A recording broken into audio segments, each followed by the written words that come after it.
Tab Radio, your station of choice. Each weekday morning from 5:30 with the Sports Daily.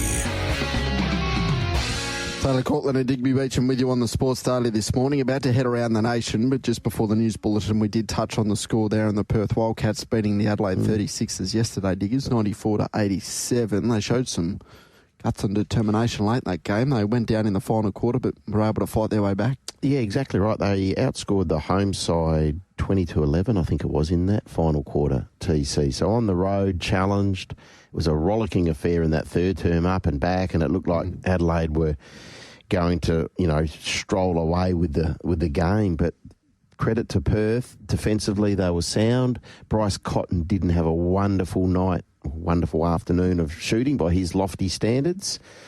Defensively, they were pretty good on him. But all in all, I think the Wildcats would be thrilled with that win. As you said, 94-87. Dylan Windler, 18 points. Doolittle, 16. David Duke Jr. is a completely different beast to what we saw with Mason Jones. And I think you even saw it in that first game.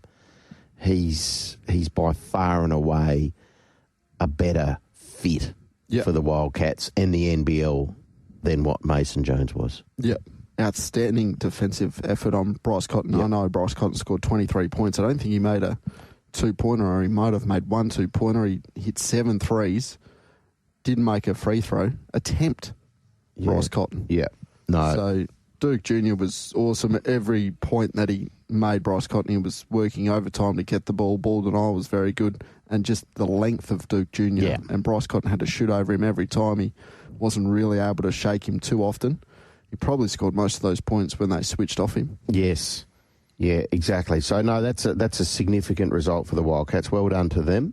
Look, they're going to get better. They need to get better. You'd like to think as David Duke Jr. sort of becomes more familiar with the league, and he's not the easiest name to say, by the way. No, David Duke Jr. So, look, he's a good player, and my thoughts on Dylan Windler. He's imperative to this side. Christian Doolittle's last couple of weeks have been a lot better, but if they're going to make a run at it, Dylan Windler has to stay healthy. He's the man. Yep, absolutely. And then the game after that, the Sydney Kings 79 defeated the New Zealand Breakers 72. Kendrick Davis and Xavier Cooks both scored 21 points for the Kings. Far too good for the Breakers. And it can turn so quickly. All of a sudden, the Kings are 6-5. We were talking about them 7 days ago, saying, well, where are they at? I think when we spoke to Nick Markham, where are they at, the Kings? And there's a bit of chatter about Gorgian. They've flicked the switch and now they're in the mix. Yep, absolutely. All right, that man's on the line. We'll play the sting and then we'll get to Nick Markham. As the working week begins, it is time to reflect on what made the racing and sporting landscape over the weekend. Reflecting on the highs and lows of this racing and sporting nation. Rod Master saying no, mate. But I'm sure he's going to bow an underarm delivery. This is possibly a little bit disappointing. Can the Swans do it? Shayne! Who would have thought the sequel would be just as good as the original?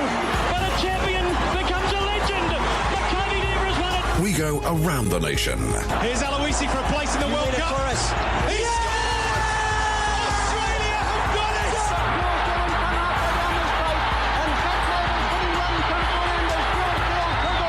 This one, candidly, might go down as one of the great final round collapses in major tournament history. Good morning to you, Nick. Morning, boys. Good morning, Nick. Is the weather going to play ball over there so we get to see a very important Shield game? Yeah, it certainly is, mate. Spectacular morning here in Sydney, and we'll see an attack with a lazy 1,000-odd test wickets roll out for the Blues this morning in the Sheffield Shield. Let's hope they can have a bowl because it's sensational conditions here this morning. All right, beautiful. So what are the storylines we need to keep an eye on for the New South Wales-Victoria game? Oh, look, it's very much a matter of the bulk of our test attack tuning up here and...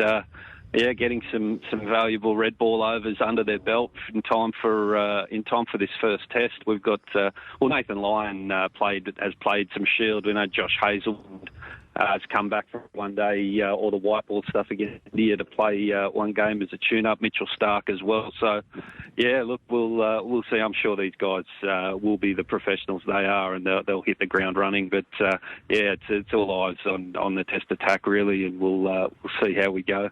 Absolutely. Now, Sean Abbott has been named in the test squad. Is there a world this summer where he makes his Test debut, Nick, or do you think he's there purely as backup? Oh, look, I think there's look, I think he's there purely as backup, but in a attritional 5-test series with a major doubt over Pat Cummins, I think that there is absolutely a scenario where he plays at least one test match. And look, obviously we'll see how Cummins goes. He's already flagged that even if he does get back for the Gabba, back-to-back test matches is probably a bridge too far. So we might only see him for one or two matches this series.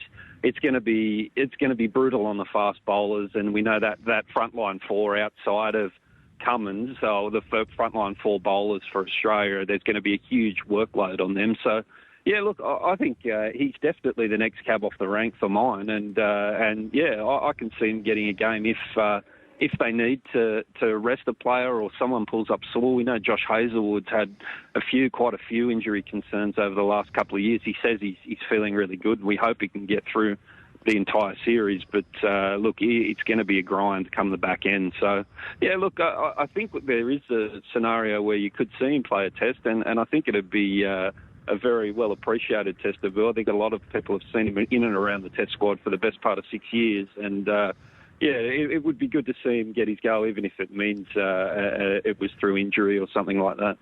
So do you think Pat Cummins, if he's fit and available, he'll definitely play the second test, or is there a world where whatever happens in test one, you might be able to even give him that extra time, sit out test two if you win, and then he can play the final 3 tests? Yeah, well, I would definitely think that's a possibility, depending on how Australia go. I think it'll certainly depend on how the first test plays out. And look, that'd give him another best part of a fortnight between tests 2 and 3 to build up his bowling loads a bit more steady. And it could be a scenario where he plays the 3rd test, 4th test, and 5th test if his body can handle it, or he even plays the 3rd test, misses the 4th, and comes back if the series is on the line in Sydney. So, look, yeah, I think that's a chance for sure. Like, selectors will definitely be tempted to hold him back from Brisbane, I think, if the result goes Australia's way, especially definitely if Australia win, or even, well, let's see how it plays out. But yeah, no, I think you're on the money there, TC. I think they'll play it as cautiously as possible, and it looks to me like their goal is to get 2 games out of him this series, and anything more than that might be a bonus. Now, the Kangaroos were able to secure that series last weekend, but they clean swept it on the weekend at Headingley. 30-8 winners over England, and it must be said it was always going to be a bit of a challenge at the back end of such a long campaign here, Nick, but they did a very good job. They did, and look, the disappointing thing for me was how poor England were. I was expecting them to put up more of a show. They got a good half dozen very good quality NRL players, the likes of Herbie Farnworth. And look, while each game was tight up to half time, the Kangaroos always seemed to have their measure and kicked clear in each game in the second half. And yeah, look, I expected more from England, to be quite honest. And like you say, look, at the end of a long, hard season, you can forgive the Kangaroos for being a bit below their best, and they admit that none of the 3 games were poor patches in each of the 3 games. They weren't anywhere near their best. They'll need to be a lot better next year at the home World Cup. But yeah, look, they got the job done, the Aussies. England were poor, and yeah, look, I wouldn't be surprised if their coach Sean Wayne gets sacked. Yeah, right. Okay, so that's the English coach. What about the Kiwis and their win in the Pacific Championships? Yeah, look, this is a great winner. It was great to see Kieran Foran and go out a winner. He's been a champion of the NRL over 17 seasons. He's a Manly legend, helped them win a premiership, and look, took them to several other grand finals. And look, yeah, he was a champion player and champion player of the Seagulls. Had a bit of a checkered career, fought his way back, and look, it was great to just see him go out a winner. The Kiwis, it was a tight game with Samoa there yesterday, and then the Kiwis just ran in 6 or 8 tries and won it fairly comfortably. So, no, they were too good. And Samoa, another performance from them, it was pretty disappointing. They lost to the Kiwis in week 1 of the Pacific Championships. And, yeah, look, for a team that's got so many stars, I think they're entitled to be fairly disappointed at the way they played. Yep, fair call. Now, what about the Sydney Kings? We were speaking about them only last week with you, Nick, and where were they at? And they've turned it around quite quickly, haven't they? And now, with that win yesterday, they're 6-5 and very much in the mix.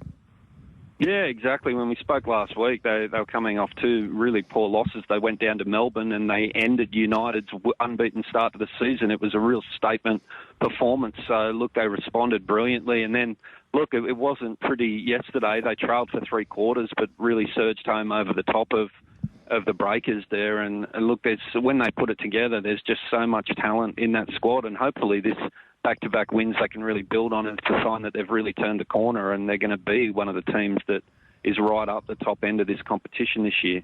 Absolutely. So they take on the Illawarra Hawks on Sunday. And speaking about teams that have turned their fortunes around a little bit with a few players back in that lineup, the Hawks have sort of got back on the right track a little bit too, Nick.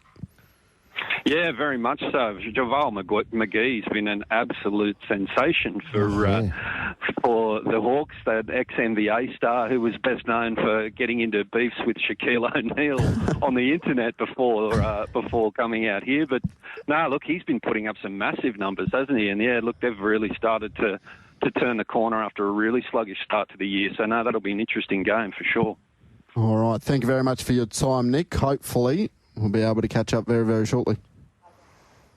All right, thanks, mate. See you soon. There we go. There's Nick Markham from Channel 7 in Sydney. So the Hawks take on the Kings. I think that's the Kings' next game. And the Wildcats take on the Breakers Saturday night, 5 p.m. It's a big opportunity for the Wildcats, isn't it, to win another game, because the Breakers aren't at the level. They're not horrible, but they're finding wins hard to come by. Yep, exactly right. The NBL is sort of splitting into a top six with United, Phoenix, 36ers, Kings, Wildcats, and I'll include the Jack Jumpers in there. Jack Jumpers, yep.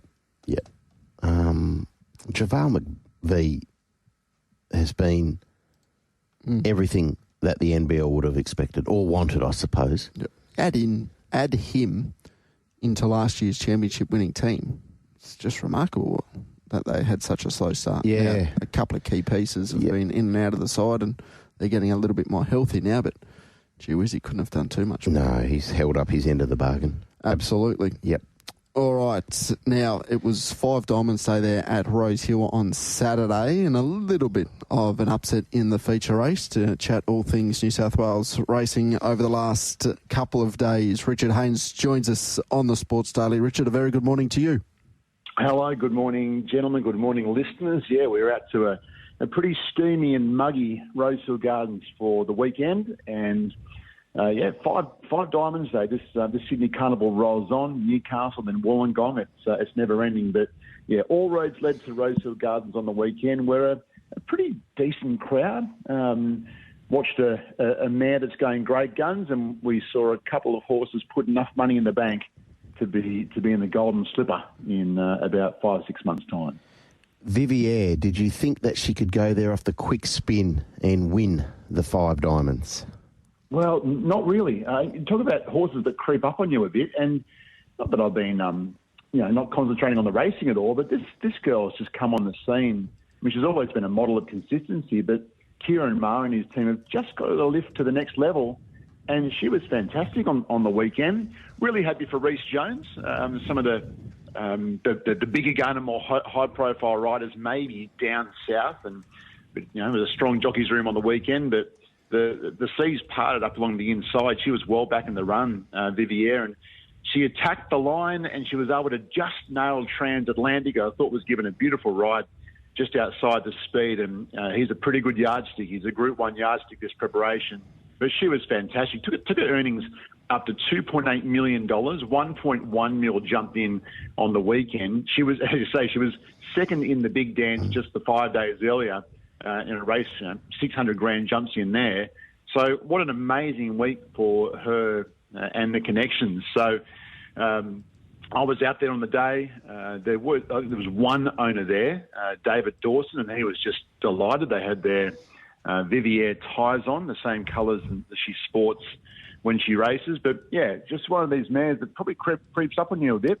She's a 5-year-old, so there's a bit of racing to go, and I'm sure they'd love to get a bit more black type with her placing the Cameron back early in the preparation. But yeah, what a week she's had, and good luck to the owners. Yeah, absolutely. What about the job Derby Racing have been doing over the last couple of seasons with their 2-year-olds, because they dominated the Golden Gift there Saturday? Well, again, I had the pleasure of doing some presentations out there on the weekend, and Scott Darby walked up the stairs, and the look on his face is hard. I mean, he's obviously elated, but a bit of bewilderment. I said, "You've got another good 2-year-old on your hands," and he shook his head like he was, I mean, this Revengeance. He's a pretty smart colt. He wasn't. I mean, we talk about yearling sales and what yearlings cost. He was just $100,000 at the English Classic sale. I bumped into David Hush, who runs Diwali Thoroughbreds, before the race. I said, "Oh, how are you going?" He goes, "Oh, we bred and sold Revengeance in the Golden Gift." I said, "Oh, good luck to you." I said, "Did you stay in for a leg?" I said, he goes, "I can't stay in all of them, so no." But they were excited, and look, the owner should be excited because he's now won $600,000. He's a Hellbent colt. Of course, Hellbent, the sire of Vivier as well. So what a day for the Yarraman stallion Hellbent.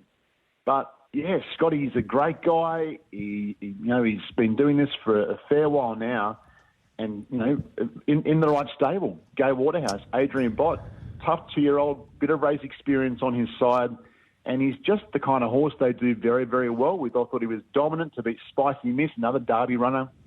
So the Derby colours run 1-2. Trapeze Artist filly, she's very flashy. You can't miss her as she turns for home. She was just a bit wayward. If she'd knuckled down to the task a bit better, I reckon she would have almost beaten Revengeance. So first and second, very good. And Plagiarism, a Red Fox Racing youngster. Of course, they race fully lit, that crew, big bunch of owners. So the first 3 home syndicate horses, yep. And they've all got a lot to look forward to. The 4th horse, Anthropoid, finished off well also. He's well worth following. I think Defenceman's a nice horse, but he might be looking for maybe 7 furlongs. But Revengeance, the favourite, and got the job done well. So, yeah, keen to see him go on his way, his golden slipper bound. Absolutely, he is. Just staying with that Hellbent theme, Richard, we had the Hot Danish, and it was a very deserving winner, but the second horse, Bohinia, hit the line well, and that's out of a WA mare Like a Butterfly. So, as you said, the Yarraman Stallion had a really good day there on the weekend. He did, and that Hot Danish Stakes brought together a pretty smart group of mares. Like Arctic Glamour won the race, and no one can begrudge her. I was having a chat with Sterling Alexio after the race. I said, "Did you have something on her?" He goes, "You know what? She looked really, really good in the yard today, but you look up and say, well, $40, what am I, really?" Anyway, she won it, deservedly wins it. She's now a Group 2 winner. She's been in with some good ones. And as Sterling said, don't forget, she beat Jolly Star in a Reginald Allen one day. And, of course, one's gone on to amazing heights, and Arctic Glamour hasn't quite. But, look, she's now a Group 2 winner. She's a tenacious mare. She tries hard. The second mare, Bohinia, Lee and Cherie Curtis, small boutique stable in Sydney, great people, and they were delighted with their mare. Look out for her in the autumn. If she furnishes, she might just figure in some better mares races if she's up to this kind of level. I thought Snow in May was okay, Mirabelle Rose okay as well. But Arctic Glamour, she's always been in with some good mares, and now she's a deserved Group 2 winner. And, Bohinia, one to certainly watch. She'll come back a really nice mare in the autumn, I would have thought. All right, anything else to take note of out of that meeting there at Rose Hill? Oh, look, it was great to see Paulie Snowden come to town. He won the highway on the day.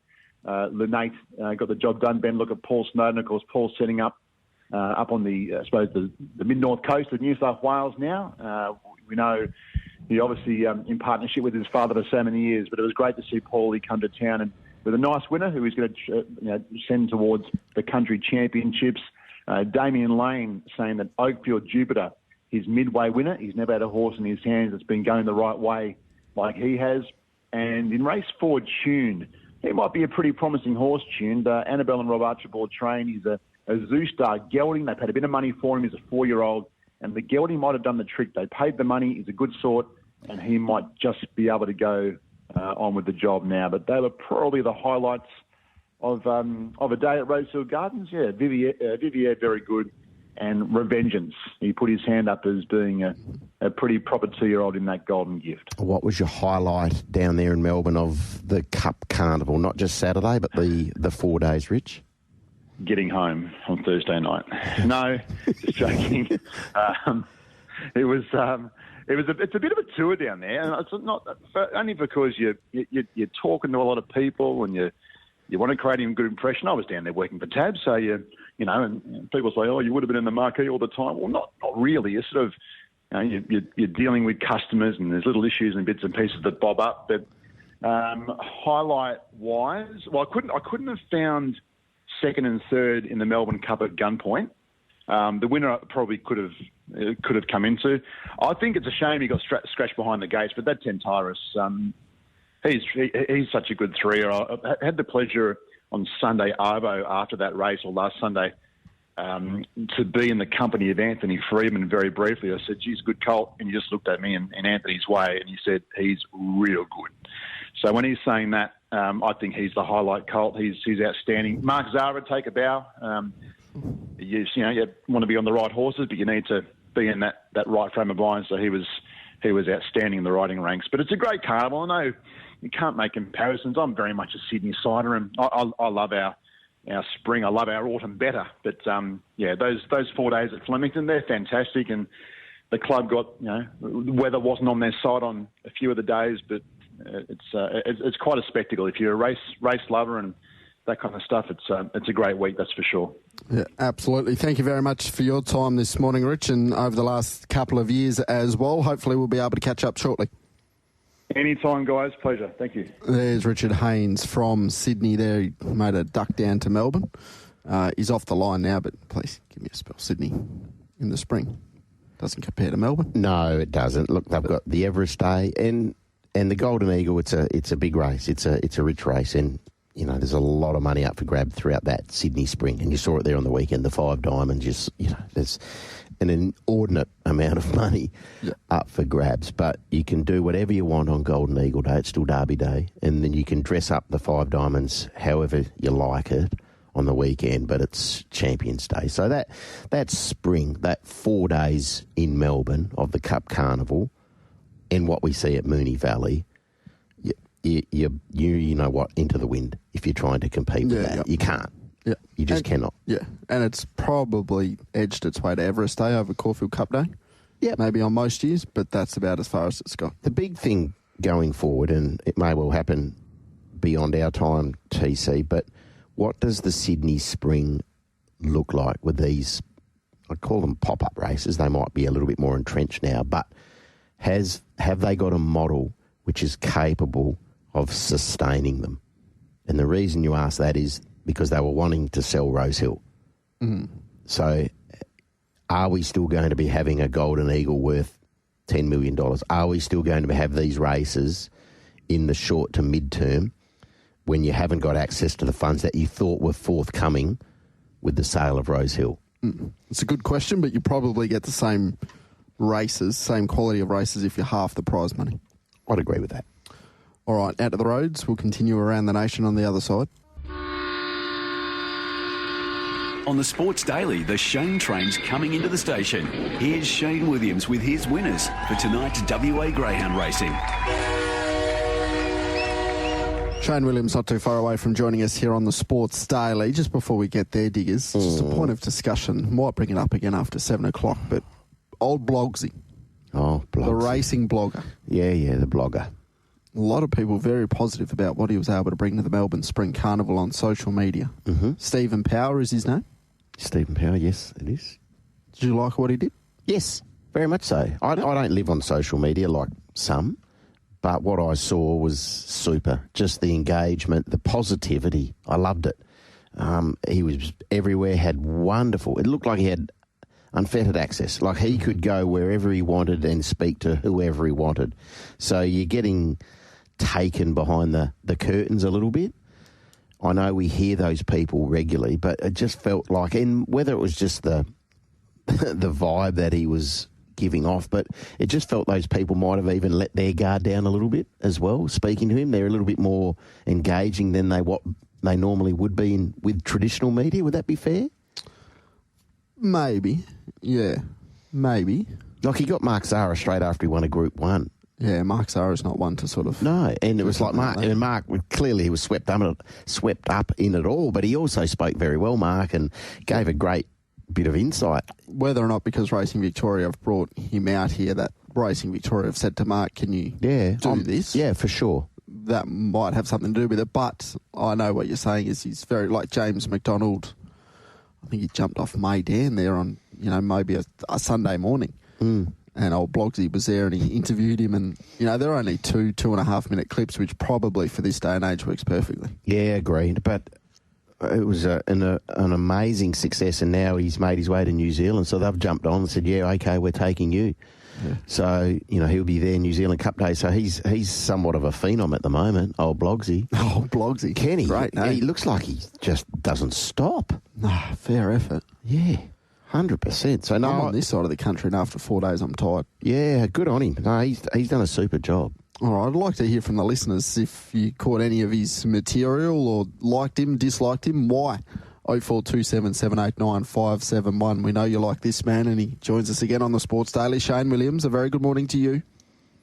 Morning, boys. How are we? Yeah, we're well. We're well. Great to see you Friday night. You're like the Blogsy of the Greyhound space, aren't you? I wish. I don't know how much barocca he goes through, that bloke, to get through all his meetings, but I thought he'd done a good job, boys. I never had heard of him before he come out here. I obviously never knew who he was, but yeah, he got out to the Greyhounds and promoted them. So yeah, he did. Yep. He's won my award, that's for sure. Yeah, he bounced around everywhere. Restaurants, yearlings. Yeah, he was giving restaurant recommendations. Yeah, and this, and he did. Went and had a look at a yearling with Gay, who explained the reasons why she looks at certain horses at a certain age. He was terrific. He was terrific. So, did you win $1 on Friday night here at the Tab Touch Punters Club, Shayne? Yeah, we won more than you, by the sounds of it. We had more fun. Yeah, I don't know where we finished, probably midfield, but yeah, we got something out of the wreck. Yeah, good. But it was a good night, and hard to beat. What ended up winning at about 1,200, didn't it? I think so. We weren't anywhere near that, but it was a good night. Diggers was in charge of our bet in the last and didn't put anything on, so we're at a disadvantage. I was getting another wine, Shayne. I forgot. Someone wanted to make sure we got some collect. We had 50 on Magnificent Storm. Well, so that's a collect. Mission accomplished. Great night. It was a good night. Yeah, well done. What about tonight? Yeah, we're back to Mandurah tonight, boys. As we know, Northam's finished for the year, so I think we'll kick it off race 5, number 5, Stroll Fun. This is probably one of the hottest country grade 5 races you'll see on a Monday. I just thought Stroll Fun, who's airborne at present, could find his way to the front on the back of the early splits he's produced at his last 3 outings, including a 6.19 3 starts back. So Kennel having a good run in recent times, and I thought it's a little bit over the odds actually. Race 5, number 5, to kick us off. All right, where do we go after that? Yeah, race 6, number 8. I didn't think this one would be this short. Nightlighter. It's meets a very smart one here in Aston Nero in box 6. I thought they'd be a little bit closer together. Aston Nero's coming back in trip after having a crack at the 500s, and I just thought Nightlighter, drawn out in the 8, could get a bit of clear air out there and be too good for Aston Nero, but it is a bit short. Nightlighter, race 6, number 8. All right, and the third and final one? Yeah, race 7, number 3, Flood Morning. This one's been heavily supported. I did see black odds earlier this morning, but won here brilliantly last week from the very same draw. Speared out on that occasion, led all the way. Meets a similar lineup, and with not a lot of early speed drawn around him, I think again he can find the front and get the job done once again for the punters. 7-3 to finish us off, Flood Morning. Okay, so Nightlighter's 138 with Tab Touch, Flood Warning's 155, and Stroll Fun $5. Which way are we going, sir? Yeah, well, 7-3 is the very best, but good value, Stroll Fun, and hopefully we can get the 3-pack tonight, boys, and roll them all into each other and get a little bit of play money for tomorrow. So 7-3 the best. All right, that's the best. $10.70 the multi with all 3 of them rolled in together, Shayne. Sounds good to me, TC. I might have a little bit on that right now before 7 o'clock. All right, we'll let you go and then do some work. Talk to you tomorrow. Sounds good. See you then, boys. There's Shayne Williams, the star of the Tab Touch Punters Club. Yes. No, he was up and about there. he was up and about. He had a really big plate of food from the buffet, didn't he? Well, there's plenty to choose from, wasn't there? Yeah, it was beautiful food. Really, that was an excellent night. So, again, thank you for Peter O'Neill for organising that, and to Michael Radley and all of his staff. Congratulations on what was an excellent evening. Absolutely. Ended with the fireworks as well, which brought the crowd out. All right, Channel 9 in Adelaide. Tommy Rehn joins us on the Sports Daily. Tommy, a very good morning to you.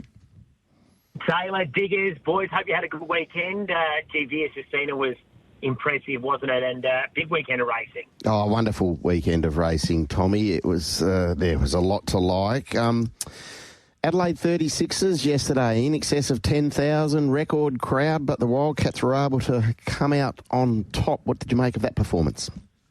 It's amazing. I think they've won 7 straight now against the Sixers. Just you've got our number beautifully, boys. Just really good game of basketball, but credit to John really and the players. They executed a game plan. Cotton was solid in his first game against his old club, 23 points, but maybe a little bit subdued. The Sixers perhaps still feeling the effects of the long road trip to New Zealand on the Thursday night, but taking nothing away from the Wildcats. Great performance. Bit disappointing for Adelaide, but they've got to back up because they play again on the road on Thursday night against Tasmania. They've got a really hectic schedule, so they just have to sort of rebound now. Yeah, good sign, the crowd numbers, though, that Diggers mentioned there as well. Really good, Taylor. It's a hot ticket item, the Sixers, one of the hottest in town. And I think in terms of them and Adelaide United, they've always sort of been on level footing, or they've been competing for that, second most popular team behind, the Crows and Port Adelaide, the AFL. And I reckon it's the Sixers at the moment. They are selling out regularly. It's really attractive. People love it. And, when they're winning as well, that definitely helps. So I know they lost yesterday, but people are loving it at the moment. So long may it continue. Now, Tommy, what do you want to see from this Shield game involving South Australia this morning? Gets underway in about 3/4 of an hour against Tasmania. Yeah, really want to see some good time at the crease for Travis Head and Alex Carey. We know the first test is less than a couple of weeks away, so they get an opportunity today. They're back. Jake Weatherald, of course, playing for Tasmania, so I hope he makes a few runs. But need to see those two occupy the crease, and they need to win. It doesn't feel like they're playing that badly, Diggers, but they haven't won. They've come close in a couple of games. It's one poor session or one bad day, and against your boys, WA, that match that finished in a draw, it was the opening day. They were rolled for 215, some really poor shot selection. So those two guys back will definitely shore them up. But I want to see them, from an Australian perspective, bat some time and hopefully get a little bit of form leading into that test match in a couple of weeks. What are you thinking the batting lineup looks like? I think that first test, I do think if Cam Green's bowling, I'm a bit like everyone else, I think it'll be Jake Weatherald who plays. I think when he's going, he played at SA obviously for a long time. He is as pure a ball striker as there is. He's been quite open about some of the mental issues and demons he's faced, which I love. He's been really transparent about it. Whole different gravy, though, isn't it, playing Test cricket? The cauldron of an Ashes, all the press, the Barmy Army, the spotlight on you. He's the type of guy that if he gets away, incredible. But, he can also get on a lean run. I hope it goes the former. I think they'll go with that. I think they'll go Weatherald open, Marnus at 3, Cam Green batting at 6, with the proviso Cam Green can bowl. Yeah, okay. So Cam Green, who will hopefully send down some overs when WA play. Now, that game, WA tomorrow here, as opposed to the 2 games that get underway this morning. Jake Weatherald, we saw what he was able to do Sheffield Shield-wise last season. Tommy, is he the sort of player who you think will, if afforded an opportunity at Test level, will grasp it? Great question. I'm not sure. I hope so. I really love the way he plays. He's a ball striker, but he's one of those guys that he can be vulnerable early. If his confidence is up and he's seeing him well, he can win. He can not only play well for Australia, he can win in a Test match. He's that dynamic. But he is susceptible early, and he does, he goes down swinging. So I think that's why they've chosen him, because they know they've got a ball striker, someone that can arrest the game off England in a session. If he bats for an opening session, he could be on 100 at lunch. He's that good. but he does, he does give chances. So I think you'll know within sort of 20 minutes, 30 minutes pretty quickly he'll either be out or he'll be on 30 or 40 real quick. And that's kind of what I love about him. He takes the game on. So, yes, I think he's got the technique, he's got the eye for it. It's just whether or not he's got the temperament to pick the right ball and make sure that he doesn't just, swing willy-nilly. But I think he can take it. He's a bit older, so hopefully that maturity will count for something too. Big round of Shield cricket this week. Tommy, what about the AFL, the 10-team final series now? We've got, call it a wildcard weekend if you like, in that bye round. What do we think? Now, I'm in the minority, I think, but I don't mind it. I prefer, look, as opposed to what you get with the weekend off, I'd much prefer to have a couple of games on. I get it that people are saying, rewarding mediocrity and, more than half the teams making it. I guess with 20 teams coming in, it makes it a little bit better. But I actually don't mind the concept. I quite like the idea, although I know that I think I'm batting in the minority at the moment. What's the appeal for you, Tommy?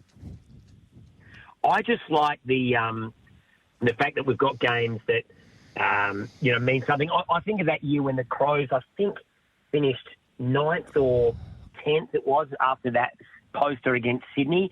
I thought it was really close. I also think it sort of hopefully, now I know it doesn't always work this way, but alleviates those dead rubbers, if you like, gives a little bit of hope to fans that are, with those sides that are 9th, 10th, 11th, that might be saying, why don't we start tanking and play for a high draft pick? I think it maybe takes that out. But I get it as well. It's hard to see any side ever, realistically competing for a premiership from 9th or 10th or even 7th or 8th, given they have to play that extra week now.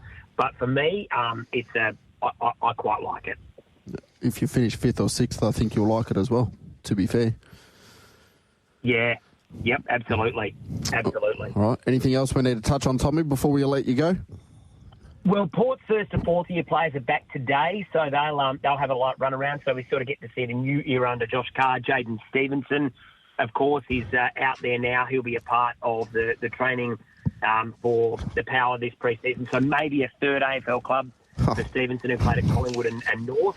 And the Crows women, a good win yesterday for them. Chelsea Randall back. So maybe still an outside chance to get to a prelim next week. With her back in the side, they're much, much better. All right. Thank you very much for your time, Tommy. We'll catch up very shortly. Can't wait, boys. Great work. Have a fantastic week. There's Tommy Rehn, Channel 9 in Adelaide. Jaden Stevenson. Oh, Tickers, come on. Fair dinkum. Why would you entertain Jaden Stevenson? Not sure. Why would you retire and then a year? Well, you retire later, because whatever, and then you get your payout, and then your money runs out. So, actually, I want to play AFL again. Surely there's enough red lights there. Is there not, or am I just being a cynic? There's a few red lights, yeah. Yeah. Red flags, what is, if you like. Red lights, red flags. What happens when you see those? You stop. You don't proceed. Well, most people do. Yeah, I'm Jaden Stevenson. Like, his lack of competitive instinct is appalling. Although it was funny when he ripped West Coast. I was waiting for that. Good morning, Tom. Oh, we had a lot of fun here in 2021 or 22. He had 40 and kicked 3. He got around like Gary Ablett Sr. Oh, dear. But no, I look, good on him if he gets another opportunity. But I would have thought there's enough evidence to suggest that Jaden Stevenson isn't going to have a profound impact on your football club's fortunes. There you go. Players back to training already. Yeah. Well, it is nearly mid-November. Yeah, like it's nearly... the start of the season is less than 4 months away. Well, I think it was last week we announced it, was it? Or not we? The AFL, it was March 8 or something. How far away is State of Origin? Was it Feb 14? So what's that, December? 3 months. 3 months, yeah. So we're 3 months away from football. And 4 months away from the start of the home and away. We haven't finished racing yet. No, I know. Exactly right. Channel 9 in Melbourne, welcoming in Tony Jones. TJ, very good morning to you. Good morning to you guys. 4 months until the football starts, please. Now, TJ, good morning. Are you a pro wildcard game fixture person or not? Sorry, you just dropped out. This is a pro wildcard round? Yes. I am. Okay. I am.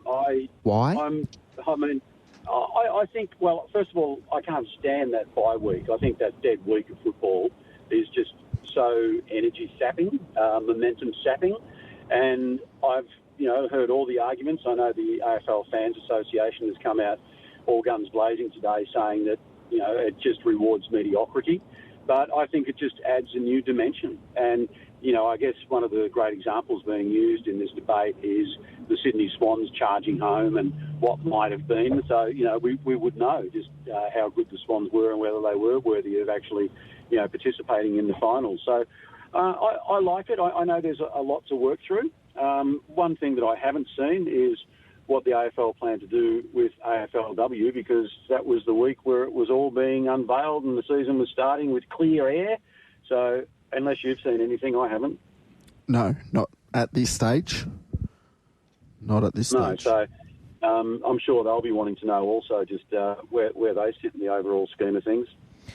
Yeah. What about the pre-grand final bye, TJ? So listening to you this morning, you're very much in support of the wild card round. Are you not believing the pre-grand final bye is a good thing, or you'd rather football rather than a break?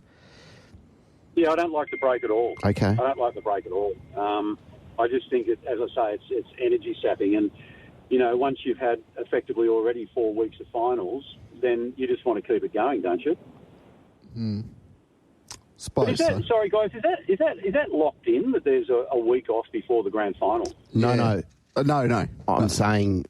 I'm saying should there be because of all this? No, not for you. No, definitely not. No, keep it going. Sorry, I thought I'd missed something. No, but, no, I haven't heard that. From my understanding, the AFL's plan is just to forge ahead. So, I mean, those top 6 teams will get a week off anyway. Yep. So, 7th and 8th, well, that was the incentive, wasn't it, to actually do better and to finish in the top 6. So, I'm glad it's gone. I just didn't like it at all. All right. What about since we last spoke to you? Obviously, we've had the Melbourne Cup Day. How was that last Tuesday? Yeah, well, it was great. It seems like a lifetime ago now. But what I particularly was blown away by, and I guess you guys who are sort of involved in racing a hell of a lot more than me, we just sort of swoop in come spring. But I just Saturday with the most horrific of conditions reinforced yet again just how courageous those jockeys are to take on that animal and take on others in those conditions. I thought was just absolutely outstanding, and it was a bit of a pat on the back also to Melburnians and those who travelled from interstate to actually put up with those conditions. The racing club said there were 65,000 there. I suspect about 40,000 of those came to see Fisher later in the day, but it was an amazing carnival. I really think it was a genuinely amazing carnival. TJ, did you feel it this week in Melbourne that there seems to be a different vibe around racing? It seems, for want of a better term, it's back. Oh, absolutely. I don't think it's been too far away. But, when you've got participants like Chris Waller and James McDonald and throw in Via Sistina as well, and then you get some battlers, if you like, sort of, from Ballarat, sort of capturing these great prizes. And you've got the Gay Waterhouses of this world continuing to be just, the great ambassador that she is, even though she might not have got the results that she wanted over the Spring Carnival. Yeah, absolutely. I think the VRC tried a few things. They brought Fashions in the Field back down towards the lawn area, which I don't know whether that worked. I think the entertainment is something that really attracted the younger audience. They had Panau, they had Fisher, who, and Fisher, who I wouldn't know if I'd fallen over him prior to Saturday. He was unbelievable. He's somebody that just genuinely embraced the occasion. He didn't just fly in and fly out and take the money.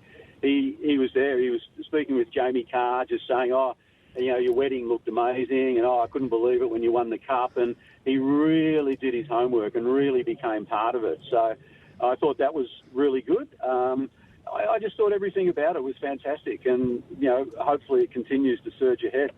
The racing blogger, his content on social media, did you catch any of that? I don't get that. I don't get it, mate. I don't know. I saw him going around the joint, and like I saw him at the Cox Plate breakfast, the barrier draw for the Cox Plate, and he got up there and, told everyone, his credentials, and, it was a nice story how his grandmother got him into racing, and he's got 300,000 followers. I don't quite get it. I would have thought, you need to sort of have over 1 million or something. Anyway, look, he obviously caters to a different audience than I'm part of, so, yeah. All right, beautiful. Thank you very much for your time, TJ. Enjoy the day. All right, thank you, guys. It's been a pleasure. There's Tony Jones from Channel 9 in Melbourne. All right, 65,021 on Stakes Day.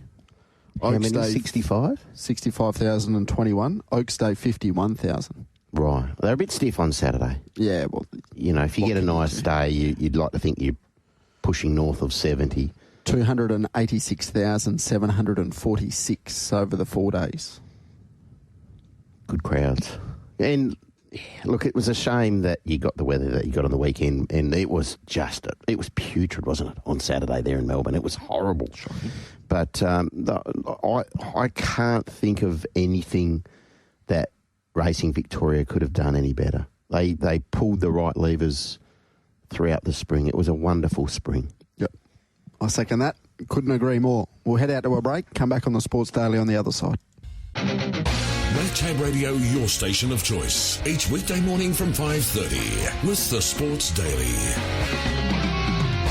Tyler Cortland and Digby Beecham with you on the Sports Daily this morning. Get to the Retrovision text line, 0427 789 571. We'll work through after the show too, the weekend tipping comp. We won't do Beat the Tipsters this week. I'm not sure we're going to be here to hand out the voucher, so that makes it a little bit of an issue. Right. So we'll just maybe can that for now. So okay. Don't send in your tips. Right. Oh, you can send them in. Just nothing will send happen. them in. We can read them out and have a look. Howard from the Hills. Morning, guys. Backed opportunistic at York, thinking it was a good thing. Small field and average at best. The horse gave nothing. Where to now? Seems the Perth Cup would be well off the radar. Your thoughts? Well, he's gone unders yesterday, hasn't he? Probably didn't expect to see him in the run where he was, but still. Yeah. Expected a little bit better. Yes. Even with the run that he had, you would think a horse of his talent levels, like this is a horse who's a dual Group 1 winner, a dual listed winner. He won a Rackham Tour at his second start and then won a Belmont Guineas at his third. And I think we're very excited to see him back. He resumed really encouragingly when he raced in the... was a 78-14 on opening day, I reckon it was. He was fourth. First encounter might have run fifth. And then he was basic the next start, and that was again over 1,400, and there was a school of thought, well, he needs ground. He needs to get up over a bit of a triple. He got 1,920 metres there yesterday at York, and he ended up running, I think, third last. So, yeah, it's back to the drawing board at this stage, I would have thought. Well done to Mitch Pateman with War too, getting another win out of that old horse. We'll chat to Mitch as well just before 8:30 or around 8:30 anyway. Obviously, trials are on at the moment there at Belmont or about to get underway at least, so we'll try and fit him in there. He obviously has a little bit of a decision to make with Our Girl Can Run as well, coming up on Saturday. Yes. And if he hasn't already made it. We can report that Elite Bow is out of the Placid Arc Stakes. Elite Bow is out of the Placid Arc Stakes. Has been scratched. It sounds like there is a horse in the Winterbottom. Yes, and then there is... The markets seem to know what's going on, that there is an expectation that Giga Kick will be heading west and will be running in the Winterbottom. So whether he runs in the Gold Rush a fortnight later, we had a good chat to Clayton on Friday. He indicated that the Gold Rush was probably going to be the primary target, but Giga Kick won't back up in the Ore on the weekend after such a slogging Group 1 victory over Magic Time on Saturday. Will now head west, will run in the Winterbottom. Mark Zara will be in town to continue his association with that horse, so he comes home. And then hopefully we get to see Giga Kick a fortnight later in the Gold Rush. Hopefully not the last time this racing season we get to see Giga Kick in Perth either. Exactly right. There's a race in the autumn that would set up beautifully for him. Mo on the Retrovision text line as well. Boys, can you tell me how the Eagles trading pick 53 to the Bulldogs for a fourth round pick makes any sense? Well, it's eye of the beholder, isn't it? You say banana, I say banana. That's what it is. It's you give us that, we'll give you this. Yep, okay, sweet. It's by the by. I wouldn't get too wound up in it. Brad from Success. Guys, I thought a black booker from Saturday's meeting at Ascot was in the last, the Horseman. Yeah, super, wasn't he? Huge run to finish third, being 3 wide most of the trip. Yeah, very good. There's one other in the earlier in the day when it was hard to make ground. I thought the return of Desert Dancing for Gully and Joey as a party, I thought that was a terrific run. The figures last preparation were really good with this girl. Resumed off a trial which was fair, I thought, fair. Define Beautiful marched them, and she found the line really well. As I said, one of those horses earlier in the day, pretty much on the day, not many horses made ground. She did. It was a good run, really good run. All right, we'll keep an eye on her. We'll chat a little bit more in depth about those features there at Ascot in about 30 minutes' time. If you have any of your thoughts, 0427 789 571 or any questions. Just one more before we get to Matt Welsh, Fred from Fremantle. The AFL executive are so devoid of an original thought, they just mindlessly copy what the NBA or NFL do to try and justify their fat paychecks and squeeze an extra dollar out of the broadcasters. Sack the lot at AFL House and start again with people who actually care about the game. Well, it's interesting, isn't it? We've had a good chat this morning about it, and there seems to be a school of thought that it's, unnecessary, the wild card round, yet we had a chat to Tommy Rehn. He's for it. TJ, he's for it. So, look, does it reward mediocrity? Yes. Does the top 8 reward mediocrity? Probably. What we do know is it's going to bring some money into AFL House. Yeah, exactly right. Both the argument was they just didn't like the week off, though. Yeah. The fact that we can't handle one weekend without football. Yeah. Oh, well. Surely you get to a Super Bowl and they have a week off the weekend before the Super Bowl. Seems to work okay. It works out very well. Anyway, we're going over old ground with the concussion and injuries, but surely you want to have your best players or give your best players as long as possible in the fixture to play in the pinnacle. And that being the grand final is the pinnacle. Have your say on the Retrovision text line 0427 789 571. Time now on the Sports Daily to catch up with Matt Welsh to chat about the week there at Flemington, especially Champions Day. Matt, a very good morning to you. Good to be with you, and what a great week it was at Flemington. A fabulous 4 days. It certainly was, Matt. Good morning to you. It was wet and wild there on the weekend, but gee whiz, there was some wonderful horse flesh on display. Yeah, it certainly was. Typical Melbourne, unfortunately, sort of got the 4 seasons in 1 week, and Saturday was horrific conditions, blowing a gale, freezing cold, but credit to the club, they still got really good crowd out there, and watching the young crowd up against the fence cheer on Giga Kick and Magic Time in the Champions Sprint, I thought was really one of the highlights of the day, and what a race it was, what a performance it was from Giga Kick to kick back after it looked like Magic Time had him done to a dinner, and they cleared out from the rest. That was, for me, one of the highlights of the week, seeing Giga Kick get the job done there. Clayton Douglas was overjoyed in the mounting yard. He was celebrating harder than anyone you'll ever see, and that was really, it was a terrific race. It was marred by the scratching of Tentyrus behind the barriers, which caused some consternation rightly amongst quaddie players who ended up with Jolly Star as the sub, but all honours with Giga Kick, and it's great to see him back to something like his best. Yeah, you wouldn't read about it Cup Week and Mark Zahra gets Giga Kick over the line. Just one of many massive wins for Mark Zahra, but what a great effort from Clayton Douglas to get this horse seemingly somewhere back to near his best. Yeah, and I think he is close to his best. I mean, he certainly came on from his first up win at Caulfield, and he's had 3 cracks at this race now, and it's the first time he's won it. He loves the sting out of the ground, so that was certainly a positive for him and also Magic Time, who's an absolute swimmer. But, yeah, it is exciting, and I gather, listening to Clayton, that he might be heading out west, which I'm sure will be a huge fill-up for Perth racing.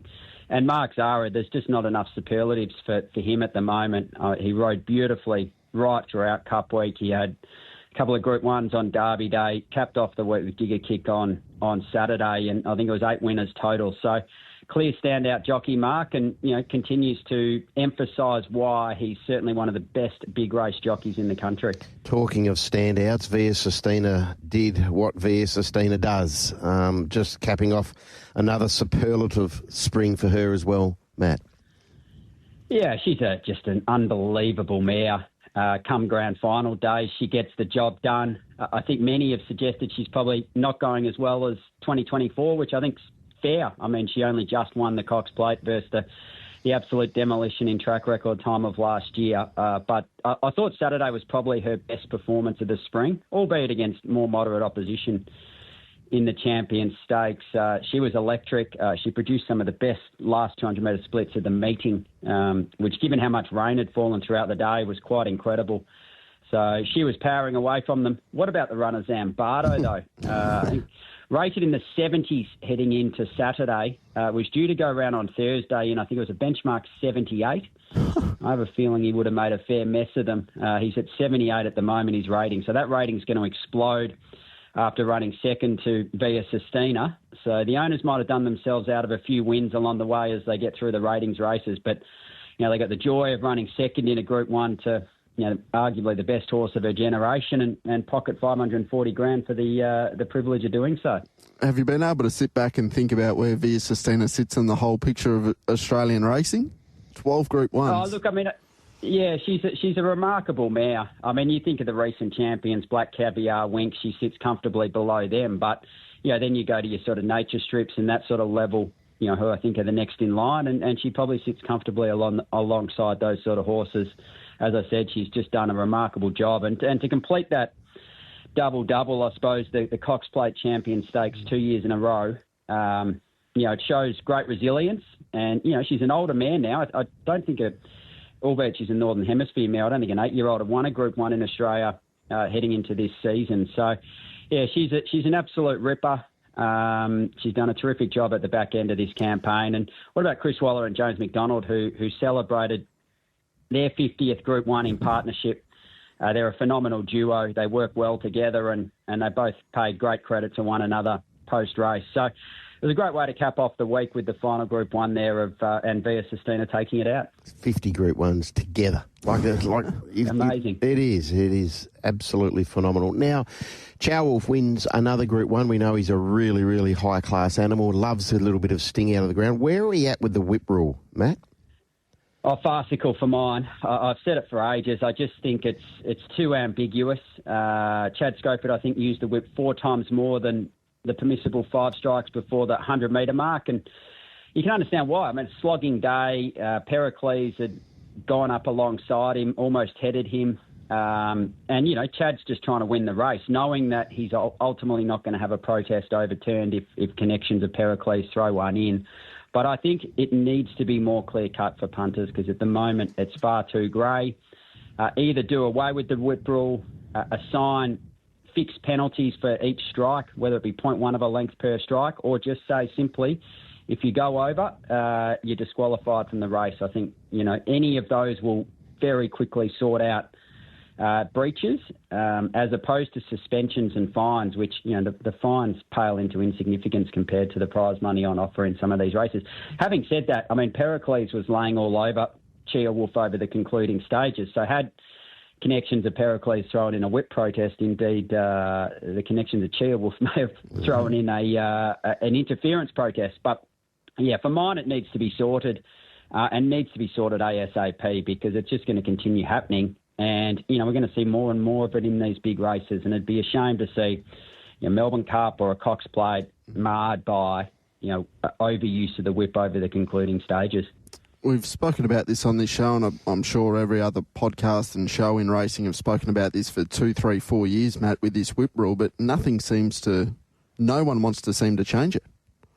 No, well, I mean, governing bodies seem comfortable with where it's at the moment, and I just can't understand that because, as I said, there is a lot of ambiguity for punters. And, PRAs suggest that it's easier to define how much interference costs a horse as opposed to the whip rule. But I actually think if you're saying the whip rule provides a benefit, which is what you're doing by restricting the amount of whip strikes, then it's easier to quantify margin for whip, I would have thought, than, some sort of interference in a race. So I do think it needs to be sorted. And I think the other thing that needs to be sorted, and again, it reared its head on Saturday, is the quaddie sub rule, because punters, who took Tentyrus on Saturday in the Champions Sprint, they were allotted Jolly Star once Tentyrus was scratched without any input from themselves. They may have preferred to have had Giga Kick if Tentyrus wasn't running, or indeed get their money back, or Magic Time, or whoever it is. And I think that in this day and age, we need to sort out a better way of dealing with the quaddie sub. Whether it's punters are allowed to allocate a backup, whether there's refunds, or however it works, I think the quaddie sub is certainly one that, in 2025, we need to find a more punter-friendly solution to. How about the overall success of Champions Day? I'm not too sure how many years into it we are, but it seems to have, from this side of the country anyway, been a massive success. It's a ripper. It's a really good way to finish the week. I mean, I've always loved Emirates Stakes Day back in the day. I think back to famous VRC sprint races back in the day, but this is really a high-quality way to end the week. I think the one little risk that you have when you've got a mile and a 2,000-metre race is attrition throughout the spring. And I'm sure there'll come a year where we get a really small, really moderate field in either the stakes or the mile. And probably Via Sistina held up the Champion Stakes this year. But, it's easy to market. As I said, the crowd was so enthusiastic about their superstars on Saturday. And, Racing Victoria, I think, were the catalyst for developing this week, and they've done this day, and they've done a great job. It really is easy to understand for punters as well. You've got the stakes, the sprint, the mile, and the stakes, 3 grand finals. It's a great way to end the fabulous 4 days. What about Blogsy and the success here? I know we sit and have a bit of a laugh, but Racing Victoria need to be given some credit too, because this young man generated a great deal of traction, did he not? Oh, he did. He absolutely did. And, we look at social media these days, and a lot of these influencers, they've got bigger followings than would watch, Channel 7 on a Saturday, racing on a Saturday, or racing.com or what have you. They have access to massive audiences, and they're highly engaged audiences. And, Blogsy just came in like a hurricane. He swept the carnival by storm. He was everywhere. I did see he checked into a hotel room on day one. I doubt he had time to get back there with the amount of events and race meetings and functions he was at. He must have, I'd hate to be his liver today. I imagine it's in pretty moderate shape, but he did a wonderful job promoting the sport. And it just shows what one person with a microphone and an iPhone can do. That's all you need to make a really big impact in marketing a sport or marketing an event or marketing whatever you're marketing. And look, I hope it's a lesson as well to all the PRAs across the country that they probably need to be looking for local contributors who do similar sort of things. I think it's going to be impossible to replicate Blogsy, don't get me wrong, but I think that PRAs across the country probably need to loosen the restrictions around content creators and indeed fringe media outlets being allowed into mounting yards and access to vision and being able to film on course and these sorts of things, because the one thing that Blogsy had that no one in Australia has ever gotten from an influencer perspective is access. He was given absolute red carpet access to every event, mounting yards right across the Spring Carnival, to administrators, to trainers, to participants. So, look, he had a leg up there, but he did a wonderful job, and I just hope that it spawns a change in behaviour going forward in terms of how local content creators are managed, and indeed, they're afforded some more access to racetracks and talent. Why do you think he was so popular, Matt? And you've explained a few reasons there, but I would sort of argue, I know he interviewed Chris Waller, but we get to hear from Chris Waller, and now we're, racing sicko, so we hear from him twice a week, so we sort of understand that. But why was he so popular? I just think he had a lovely manner about him. He was very genuine. He just loves the sport. He's got a great passion for the sport. I happened to meet him, I think that the second day he was out here, he was at a function in Moonee Ponds and came up and introduced himself, and he just in that quiet chat, he was extraordinarily passionate about the sport. He has a genuine love for it, and I think that love comes through in interviews he does. It comes through in his content, and that is so genuine. I think the word really is genuine. You can't fake it. And I think that's what makes his content so compelling. That and the fact he just loves a punt and a beer. And, that is something that resonates with a lot of people, particularly those engaged in racing. Matt, last Wednesday we had a chat to Thomas Carberry ahead of the VRC Oaks. What a wonderful training performance this was. Absolutely. Wonderful training performance, and also just wonderful performance from the horse. She's obviously a brilliant stayer. To be able to go from 1,400-metre maiden win where she was $10 13 days out from the Oaks, that was her first run of the preparation, to then run second in the Wakeful, I think it was 8 days later, and then win the Oaks another 5 days later. It's unheard of.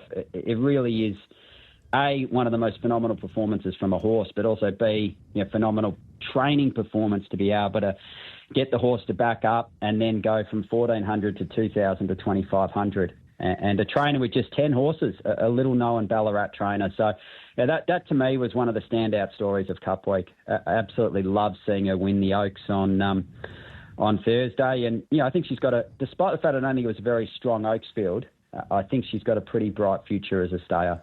And just before we go, Matt, you wanted to touch on the call of the card last week? Oh, I was at the call of the card last Monday. I've been to a few call of the cards. I grew up having a great...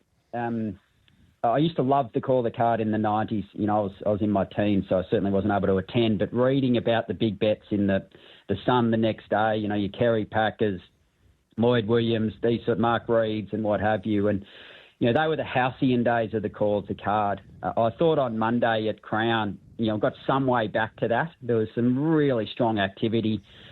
Plenty of punters trying to get on to win seven-figure sums on a range of different horses. And pleasingly, probably despite Robbie Waterhouse, who was a little bit gun-shy, I think the other three bookies were taking some decent bets, and it was just fantastic to see that level of activity. We had the 500,000 on Al Riffa from one organisation to win $4 million. So that was a huge bet. Obviously went south. But yeah, it was a really good afternoon. And for those, who are over in Melbourne next spring carnival, it's certainly an event worth attending if you like a punt. And I thought it was back to something like its best last Monday. Matt, it's been an absolute pleasure chatting all things racing with you over this past month or so. Thank you so much for that and also for this morning, and go well. No worries. Thanks, guys. Lovely to chat. Enjoy your week and hopefully have a great carnival over there. There's Matt Welsh from betsy.com.au wrapping everything that was Flemington Melbourne Cup Week. All right, here on the Sports Daily, just after we head out to the roads, we'll catch up with Dan Morton on the other side of 7:30 and then recap all the action from Ascot. Wave Tab Radio, your station of choice. Each weekday morning from 5:30 with the Sports Daily. Taylor Cortland and Digby Beecham with you on the Sports Daily this morning. We'll waste no time getting to our next guest after a nice day there on Saturday at Ascot. King of Light and Super Smink, both in the winner's circle and in good order, running very, very well. Trainer Dan Morton joins us. Dan, a very good morning to you. Yeah, good morning, guys. Good morning, Dan. I dare say you couldn't have drawn it up any better than what occurred on the weekend. Yeah, no, definitely. It was, everything's sort of been coming good nicely for us so far towards the carnival, and it was really pleasing to see. All right, what did you make of the win of King of Light? Yeah, he was awesome. He was really good, and probably 100 out. I thought, he's going to run a nice second, and it was still going to be good. But he really attacks the line. How good could he be, Dan? You've had your hands in some pretty good 3-year-olds in your training career. So far, he's unbeaten, obviously, and he's right up there with any of the good ones we've had. Pikey's quite excited about him. He's sort of adamant he's not all there yet too. So, a lot to look forward to. What's his best asset or best assets? He's a really laid-back customer. He's very relaxed and doesn't waste any energy anywhere or whatnot. So, it's probably his bigger asset, and he's obviously got a big engine. Saturday probably suggested up to the 1,600 metres he's going to improve as well. Hopefully, sort of looking that way. He's that sort of horse, like I say. So, really looking forward to what lies ahead. That said, I've been saying for a while now, I think we're all sort of realising there's real depth, and I know we do say it every year, but I really feel like there's a lot of depth in these 3-year-olds this year. So I think the first 3 over the line in his race were all exceptional runs. So, you still got to turn up, and luck's got to go your way a bit and get your horse to turn up on the day. In an exceptionally fast run race, Dan, he had to dig deep. How did he come through it? Really good, yeah. Aaron Mitchell's been doing all the work on him for us, and he was gave him a tick this morning there. He's pulled up good, so looking forward to the next one. Will he be joined in the next one by Bortolese? He will. So Bortolese just had a week back down at the farm, at the beach, and he walked back into the yard yesterday. So, he looks really good. Bortolese and My Autorita as well, like his run on the weekend was excellent too, I thought. No doubt about that. So, My Authority, just the shape of that race, it looked like it could be a bit sticky. We know how the day played out. All in all, you're happy with how he's tracking? Yeah, definitely. He's got a mile plus written all over him, I think, and really happy with where he's at. All right, so he coped with that step up quickly in distance pretty well then, by the sounds of things. Yeah, like he's that style of horse, so I wasn't worried about going there.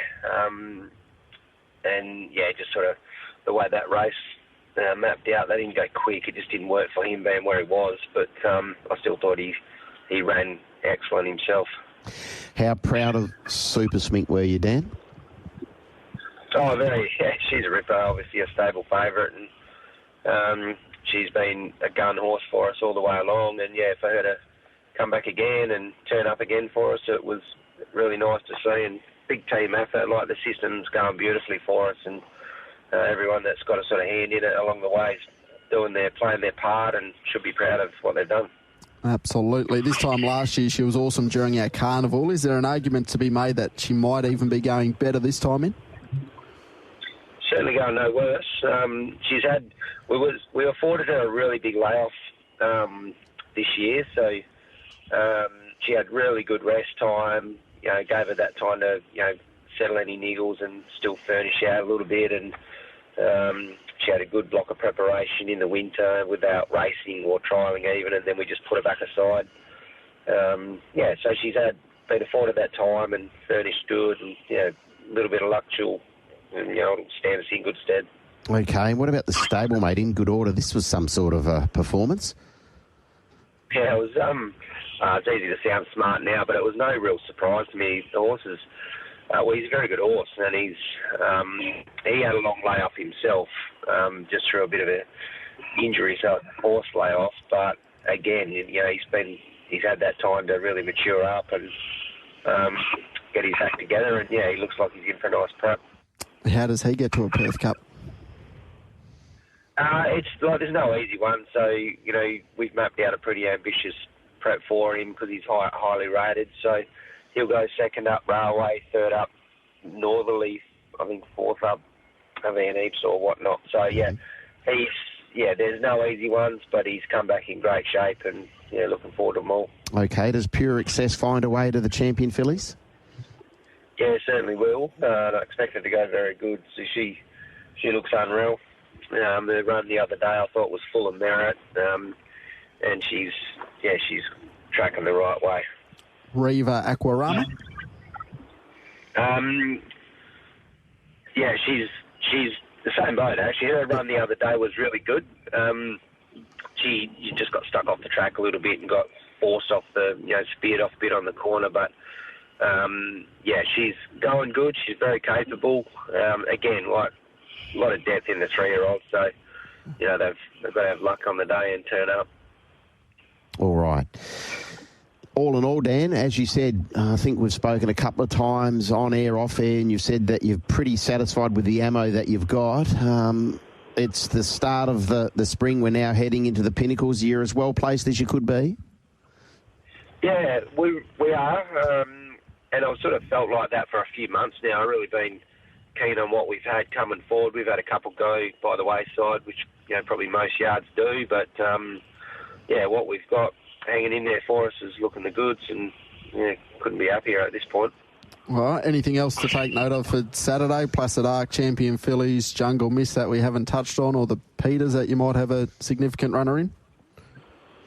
No, none in the Peters. I think you've covered them all. So, we'll just get through the next couple of weeks or this week into the Champion Fillies, and look forward to them. Good luck, Dan. Thanks very much for your time this morning. Congratulations on the weekend as well. Good as gold. Thanks, guys.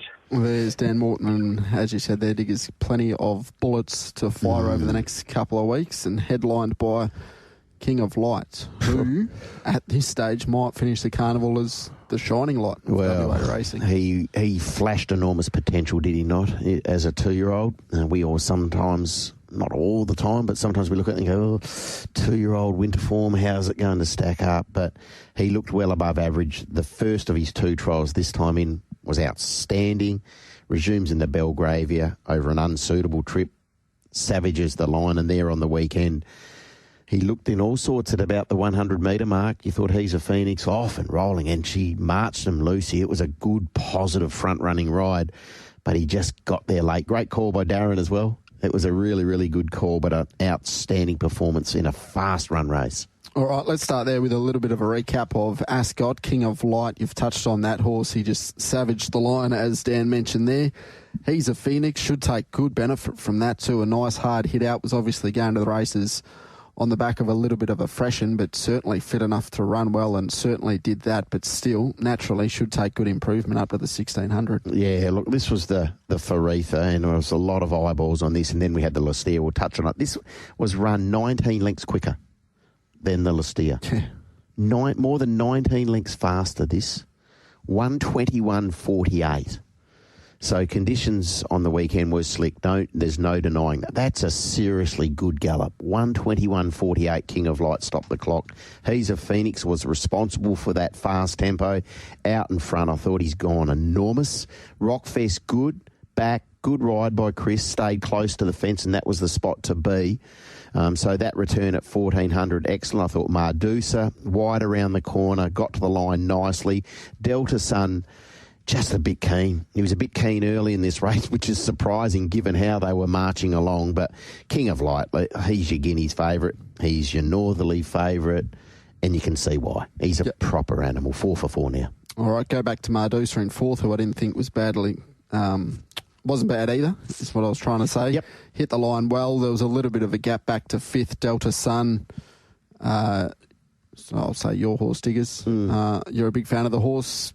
He's going to have a little bit of a job in front of him at the 1600 metres to turn the tables on some of these. Just needs to chill. He just needs to chill. He was just keen on the weekend, which was surprising. But look, there's some good 3-year-old fillies. There's some good 3-year-old boys. I thought this was an excellent edition of the Faritha, and the ratings out of this are super strong, as you'd expect, given the time that they marched to. The runner-up was brilliant. The runner-up was bloody good. Really good. He'll be fitter. We'll have a chat to Mitch, but the winner's exceptional. Tell you what, going towards the Guineas, so you get to throw in Talk and Co. Yeah.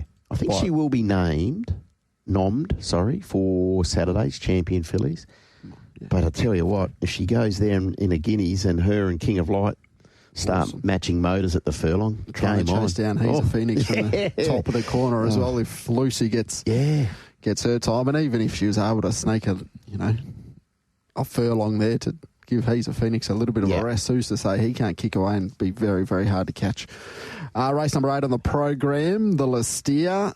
Super Smink, we spoke about it, and you spoke about the times there. Gate number 1, the fact that she landed leaders back, you probably didn't need to look at the times to suggest that they were going pretty slowly, with the fact that she settled 4th and 3rd in the run. That's not her go, but it turned out to be the perfect position. Yeah, exactly. The way this race was run, she was always in position A, and I love the fact that Chris was able to half give her a dig and hold a spot, because we've been looking at this mare and fully appreciating her skill set, but she had that negative racing pattern. She didn't on the weekend. She got to a spot where she was always going to be close enough to pounce. Holly didn't go along at a tempo which I thought we expected. I think we maybe thought Comfort Me would roll, and to be fair, I think that's when he's at his best. But Super Smink close enough to strike, and once the gap appeared, upon straightening. She dashed through, extended beautifully, and justified that $2.80 favouritism slightly ahead of Western Empire. It'll be interesting to see what the market does with his form line going towards a railway stakes based off those slow times that you mentioned. Yeah. Whether or not it's the best leader, not too sure. Dare say Connections of Western Empire would probably be happy. You go back, you get a soft run, and you sprint home in 33.20. Could not have gone any better. He was enormous, Western Empire. The way the race was run, it always looked a little bit sticky, but I think the market is fully respectful of his talent levels because he went around at $2.90. Yeah. Like he's gone sub $3 in a race where he was going to map rearwards. There was a likely leader. Your main opposition is going to settle in front of you with the benefit of a run under your belt, yet you still started sub $3. Like he's broken 11 comfortably for his final 200. He's gone as well as he could go. He was terrific. Magnificent Andy's run home final 600 metres in 33.56, so he's gone well as well. I'm not sure Magnificent Andy at weight for age could rule off a quicker 600 metres under any circumstances than that. And then even you go down to the bottom, 10th Let's Gallivant's broken 34 for his final 600 for a horse that is going to be much better over a little bit further and much further for Hemlock Stone, who's broken 34 as well. So I think he's actually going okay. He's beaten 8 lengths, but you just 1,400 metres for Hemlock Stone with that race shape, you've just got no possible chance. Absolutely. Like he's broken 34. He's run just about a length quicker than 34. So like he's gone really well.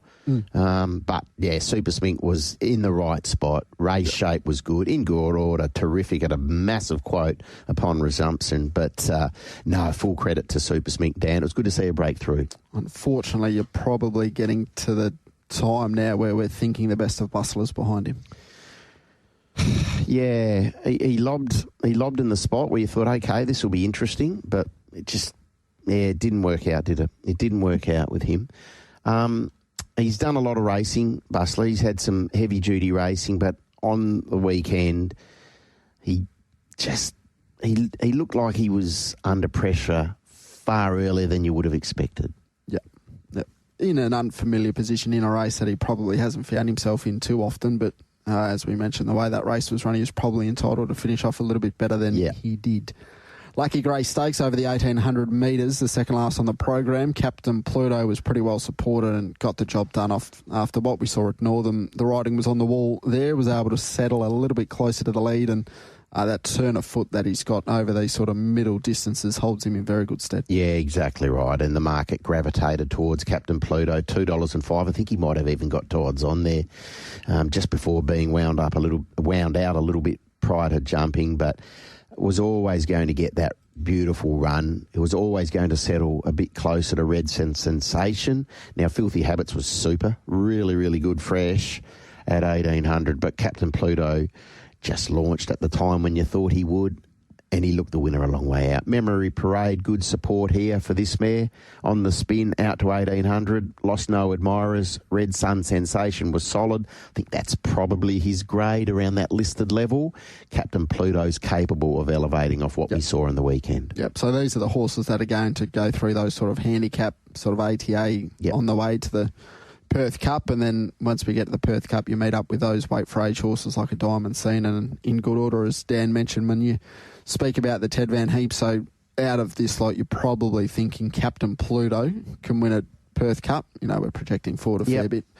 Filthy Habits wasn't bad. No, it was really good. Typically a horse that gets a little bit better later in the campaign, so and he's tough. Gets up to a Perth Cup with no weight. He might give some cheek out in front, but probably a lot of these others in this field are probably on their mark. I thought Fear the Wind was good. Yeah, Fear the Wind was good. I think Dan or Ben have been quite effusive about how this boy's going, but Captain Pluto, the further the distances go, the better he will be. And importantly, listening to Grant post-race and also William post-race, talking about his manners. Yep. He could be a little bit rude last time in, and in previous campaigns, he seems to be an easier horse to handle and or ride this preparation, and I think you saw the benefits of that on the weekend. Always a beautiful horse in the mounting yard, but he used to give the strapper a hell of a time walking around the mounting yard. Race number 6 on the program as well. We might go back there. Diggers 1,200 metres, because I think KTY and Eccentric Nature, both of those horses in this race, probably were half a chance of being targeted at some pretty good races. I thought KTY was a little bit disappointing up to the 1,200 metres. Perhaps crowded a bit in the straight at stages, but over the concluding stages was a bit fair. Started 390. Fast run race, 109.09 he ran. The winners run 18.95, that being Sky Duke. Again, Sky Duke settled in a pretty prominent spot. Cessation was good, crossing from a wide barrier for Tiana and Troy. Zafira hit the line nicely. Fresh, eccentric nature. Look, I was with him on the weekend, TC, but just the way the race was run, you could see William was asking him to get on the bridle, keep up. Just perhaps a fast run 1,200 finds him out. Look for him over 14, 16, whether it's this time in or certainly in 12 months' time. He might be one of those horses who's running in some very nice 14 and 1,600 metre races. Yeah, I'm not sure if he can stretch out his campaign for another run, maybe a Carbine Club, but if he gets up to the 1,400 metres, I think he'd be out of the handicap there. So whether or not they want to burn points this early or maybe even a Bunbury Stakes. Yeah, possibly. That might be him, sort of a Watch Me Rock campaign. Yeah, exactly. One of those autumn campaigns. Yep. So that's a horse to keep an eye. Anything else the 2-year-old was well backed and won, Beatty? Yeah, Beatty. Warren. Black Beatty. Yeah, Warren Beatty. So, look, really good. $1.85. $1.85. Got the beautiful run in behind the speed here. Cute as can be, led them up. All on Red was unable to find the fence. I thought he was still very good. No knock there, but the Sean and Jake Casey trained stablemates Beatty in one last resort ran 1-2. But Beatty on debut, this son of Gingerbread Man, very, very good.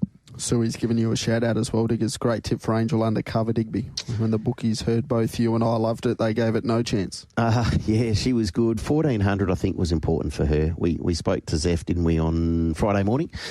This stage of her preparation / career, I think 14-16's her go. She was good, and he gave her a sweet ride. 3 deep, momentum, cover. So that's perfect. Exactly right. No, well done to Zeph. Absolutely. So that's a little bit of a chat around Ascot. If you've got any black bookers or questions, let us know. 0427 789 571. Still coming up on the Sports Daily. We'll catch up with Mitch Pateman after 8 o'clock along with Michael Kent Jr. And we'll get the thoughts of Matt Young ahead of Pinjarra this afternoon.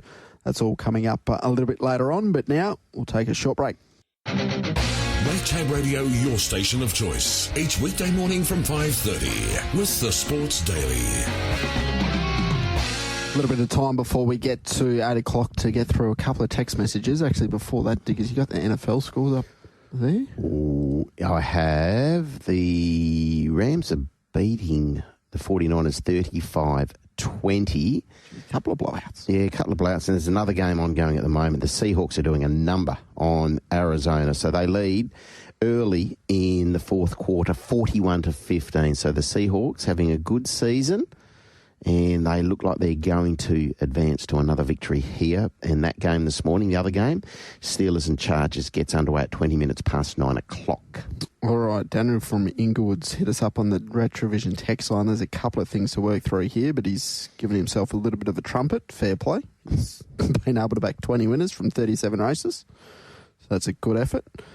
Channel 9 coverage he wasn't too happy with. Ordinary camera angles, especially when rounding that fantastic sweeping bend at Flemington. I think that was a little bit of a common theme. Made it difficult to see how your horse was travelling and all that sort of thing. And then the whip strikes, which Matt Welsh touched on. I don't think we've touched on it enough on this program. I think the simple thing is to just give each hit over, a margin. Yep. If you're over 3, that's cost your horse half a length. And then you lose the race. Is that what you're saying? Well, if it's close enough. If you're in a photo finish and you've hit your horse 3 times over, and that's been allocated, for example, half a length, you've lost by a head. The decision's overturned. It can't just be for the winner, though, then. That needs to go all the way through the... Yeah, of course. Yeah.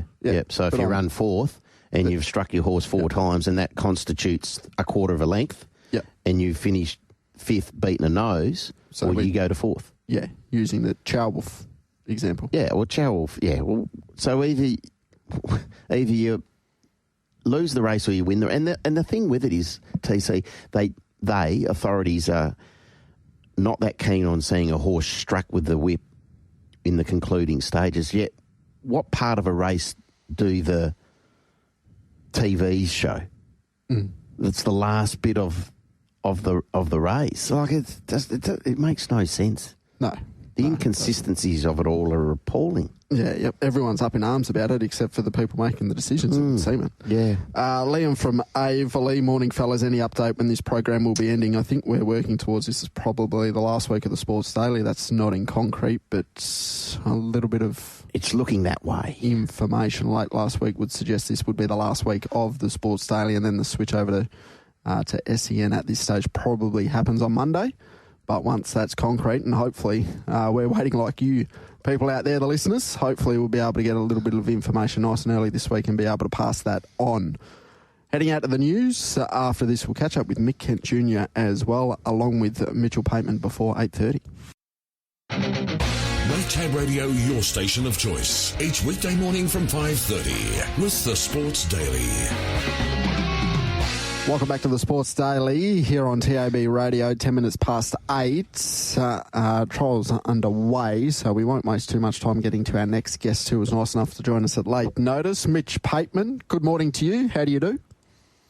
Yeah, good boys. How are you? Very well. Now, on January 1 this year was So War winning a York Cup on your bingo card. Probably not. Well, in fairness, I didn't think they'd be opportunistic and skinny his horse in a York Cup. So, no, he's been an old marvel. He just, every prep he seems to win a race. And I think I looked last night, since I've had him, he's earned $250,000. He come to me as a 7-year-old. So, it's probably a testament to Wolfie, how well he looks after him as young horses. That, I think two of his old horses, I won 2 yesterday as old horses. They're very round, and he's just a beauty. I think he was start 92 yesterday, so he's done a wonderful job. So why is he still going so well? He's just sound. He's happy. He's a bit of a character, but we just try to change it up with him every now and then. He went out to the water treadmill for a few weeks after winter. He likes winter about as much as I like winter, and once summer rolls around, he gets a bit of sun on his back, he starts to race really well. Okay, so what do you do with him now? You just poke around. He'll go to, I think there's a 72 plus 1800 in a fortnight. He every time I get close to being able to get him back into no Metro win races, he wins a Metro, and he's then another year before he's allowed to run in one again. So he is a hard horse. I know, he's a hard horse to place because he's only really eligible for 66 pluses, 72 pluses, and then open class. But he like I said, he wins a race at prep, and he's always consistent. And he's been a beauty to me. I've thoroughly enjoyed having him, and he gets a bit old and cunning, and you got to trick him every now and then, like we did yesterday. Send him to the front, and I think he, if you do something new with him every now and then, he loves it. So that was the pre-race plan? Yeah. There wasn't a lot of speed on paper. There was actually more speed in the race than what there was on paper, but I just thought, just try and, trick him into doing something different. I don't think he would have led in a long, long time. So, he loves that sort of. What about the effort of Drag Machine, who was able to go there and win as well, the 46 plus 1,300 metre event? Yeah, that was good. Yeah, he seems to have a liking for those sort of country tracks. He won at 2J, ran a really good race at York. Didn't quite measure up in town, so he went back to York. And, he seems to like them tight-turning tracks and obviously a little bit softer grade. So, we'll just look for another race like that for him. You would have been over the moon, I imagine, with the effort of He's a Phoenix Saturday? Yeah, I was stoked. He went enormous. I haven't seen the sectionals yet, but I dare say he's carved out pretty good ones with the time they ran. 6 weeks between runs with one trial. And he's only got run down probably 2 or 3 strides to go by, to be one of the best 3-year-olds we've seen. So, I was wrapped. He had a really good blow afterwards. So, that's what I wanted to see. I would have been disappointed if I went back to the stalls and he had no improvement in him. So, looking forward to a fortnight. Did you think inside the furlong that you were going to hold on? Yeah, I probably did. I thought he had got enough of a gap on straightening that he might be able to hold that horse off. But that horse is he looks like a freak. So, but I was pretty happy with my bloke. Like I said, he was a long gap between runs, and when you're rolling at sectionals that he does, you need to be sort of rock hard, and he probably wasn't. Hopefully we've got him rock hard in a fortnight. How quick is he taking to racing? Every race day, does he seem to improve out of it? Yeah, I think he just keeps getting better is the best part. Like, that was a big step from his Belmont Saturday win into that. Like I say, he's the best 3-year-old we've seen in probably seasons, and he served it right up to him. So I think that means he's probably in the top few 3-year-olds, and he's only at start 3. So, racing's bringing him on. He got it all pretty well right on Saturday. He got on the right leg round the corner, and he did most things right. So he is learning on the hop, but he's doing a good job. Okay, now just before we touch on Our Girl Can Run, Sapedo Express was good, perhaps suited by the way the races were run there on Saturday, but he's racing well this time in. Yeah, he's racing super. He seems to be back to his 2-year-old form. We lost him for a couple of preps, but when he gets into form, he normally holds form really well, and that's what he's done this prep. I think that, dropping down in the weights really suited him. And you'd think going into the race, I thought he'd run well, but I thought Michael's horse would be really hard to beat. And it obviously beat him, but I think it's a pretty smart horse. So you would think if we can find the right Saturday race for him, he's going to win one. All right, Our Girl Can Run isn't scratched from the Placid Arc just yet. What are we thinking? Geez, thanks for reminding me to do that. No, she won't go to the Placid Arc. She'll go to the Champion Fillies on Saturday. So we'll pull the blinkers off her. She just overdid it, just fractionally, but she overdid it probably every furlong for the first 800 on last Tuesday. So we'll take the blinkers off her in an attempt to get her to settle a bit better. And I think if she can settle, well then, she's going to be pretty hard to run down. So, I think she's better suited in the mile than she is in the 12. I don't think she'd get anywhere near the speed in the 12, and I'd probably blow her up. So we'll roll the dice and go to the mile. So you were heartened by that performance in the Burgess Queen? Yeah, she's very new. And we had to, she obviously drew wide, so we had to give her a bit of a dig coming out. And then it was only marginal, but she just overdid it the first 800. Holly said she didn't really relax until the 600, and then it was nearly time to go again. She's got run over by 2 really, really good fillies, and then Dan's horse obviously got over her late. But I think if she can settle in front, then, she'll give him something to catch. Okay, so what will your representation be in the Placid Arc, if any? No, nothing. No. Storm Away will go Wednesday, and He's a Phoenix will go to the Guineas, and she'll go to the Champion Fillies. So, nothing Placid Arc, but hopefully we can get one of the other 2. Okay, fair enough. All right. All the best, Mitch. Thank you very much for your time. Congratulations on that success there yesterday after what I know had been a pretty tough time for the stable. So thank you very much for your time. Yeah, no, thanks, guys. And I'm not sure, when you finish up, but, thanks for everything you have done. And I know me, for one, I'll miss listening to Tab Radio. So, and I'll miss all the banter. So, thanks for everything you have done. And, it's going to be sad to see it gone. Well said. Thank you, Mitch. Cheers, guys. Thanks. There's Mitch Pateman, of course. They did post the stable. Something about this will show you, unfortunately. No longer with us as well. So, yes, one of those horses for the stable. And if anyone saw the Instagram reel there, you would have heard what that horse meant to the stable, and she was just a flat-out try. So, we know the ups and downs of racing, unfortunately. Yeah, there's more downs than ups, unfortunately. Well, hopefully there's another up for Mitchell with He's at Phoenix there in Saturday week's time, because he's going to go to that WA Guineas as a live chance. Oh, very much so. And Our Girl Can Run will now head to the Champion Fillies on Saturday. She'll be scratched in the next couple of minutes by Mitchell from the Placid Arc, and that field is starting to take shape, TC. As it stands now, 40 left. Scratchings are filtering through. I think Mitchell has about 3 or 4 there that are still in, so that'll come down to 35, 36 quickly. Hopefully we get a full field for what is always a good race, a $500,000 listed event. You'd hope we'd get a full field, wouldn't you? I'd like to think so. Yeah, I think there might have been close to a full field last year. But there's a few here that are still in, like obviously Kajenga for Annabelle and Rob. Well, that's not heading.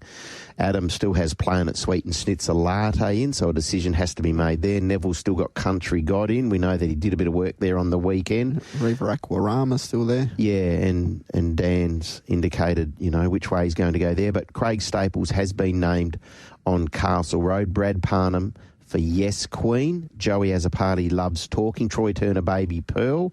Stephen Parnham's Swingman. So, yeah, there's just starting to filter through, seeing if there's any others. At the moment, there's not, but we'll update them as soon as we can.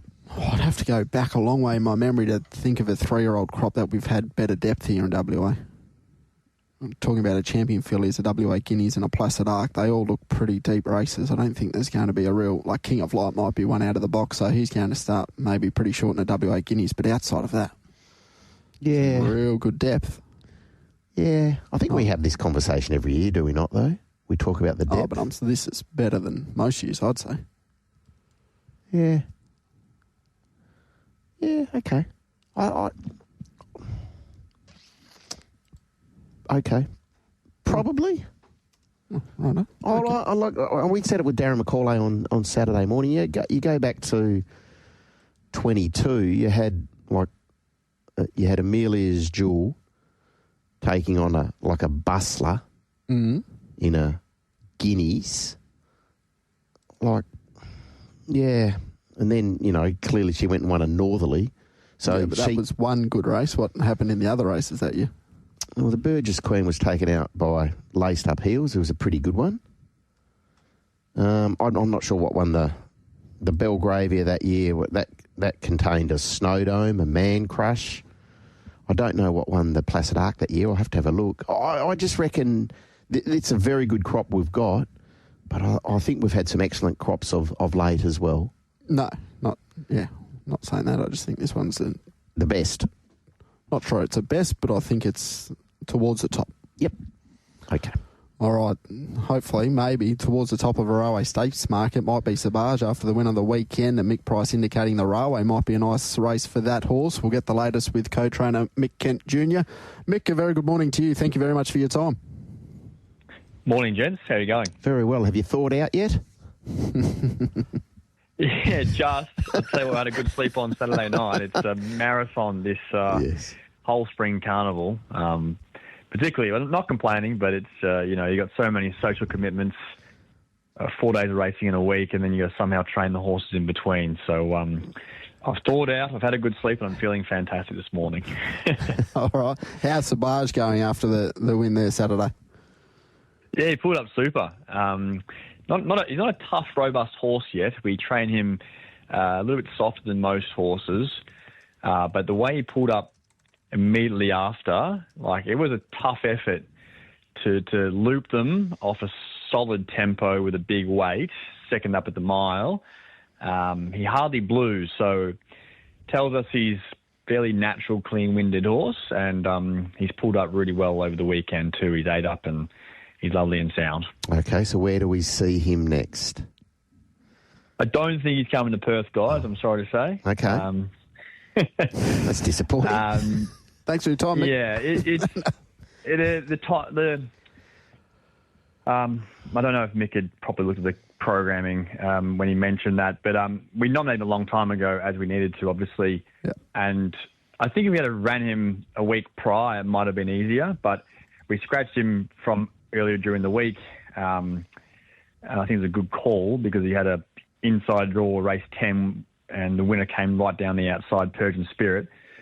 But you've only got 2 weeks, so there's a lot of travel involved to go from Melbourne to Perth. We've got we can drive, which is a no-no, or we can go all the way up to Sydney and then fly across on Monday. But it's a big ask for a horse who's only had 2 runs in this preparation and had a very tough gut-busting run on Saturday.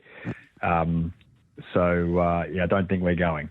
Okay. Is he a horse that can get to the top level, though, Mick? Because his form sort of last preparation, he was around with a previous stable around Reserve Bank, your horse that went on to win a Group 1 as well. And then first up, maybe over an unsuitable trip, wasn't too far off, Linebacker. So that form reads really well.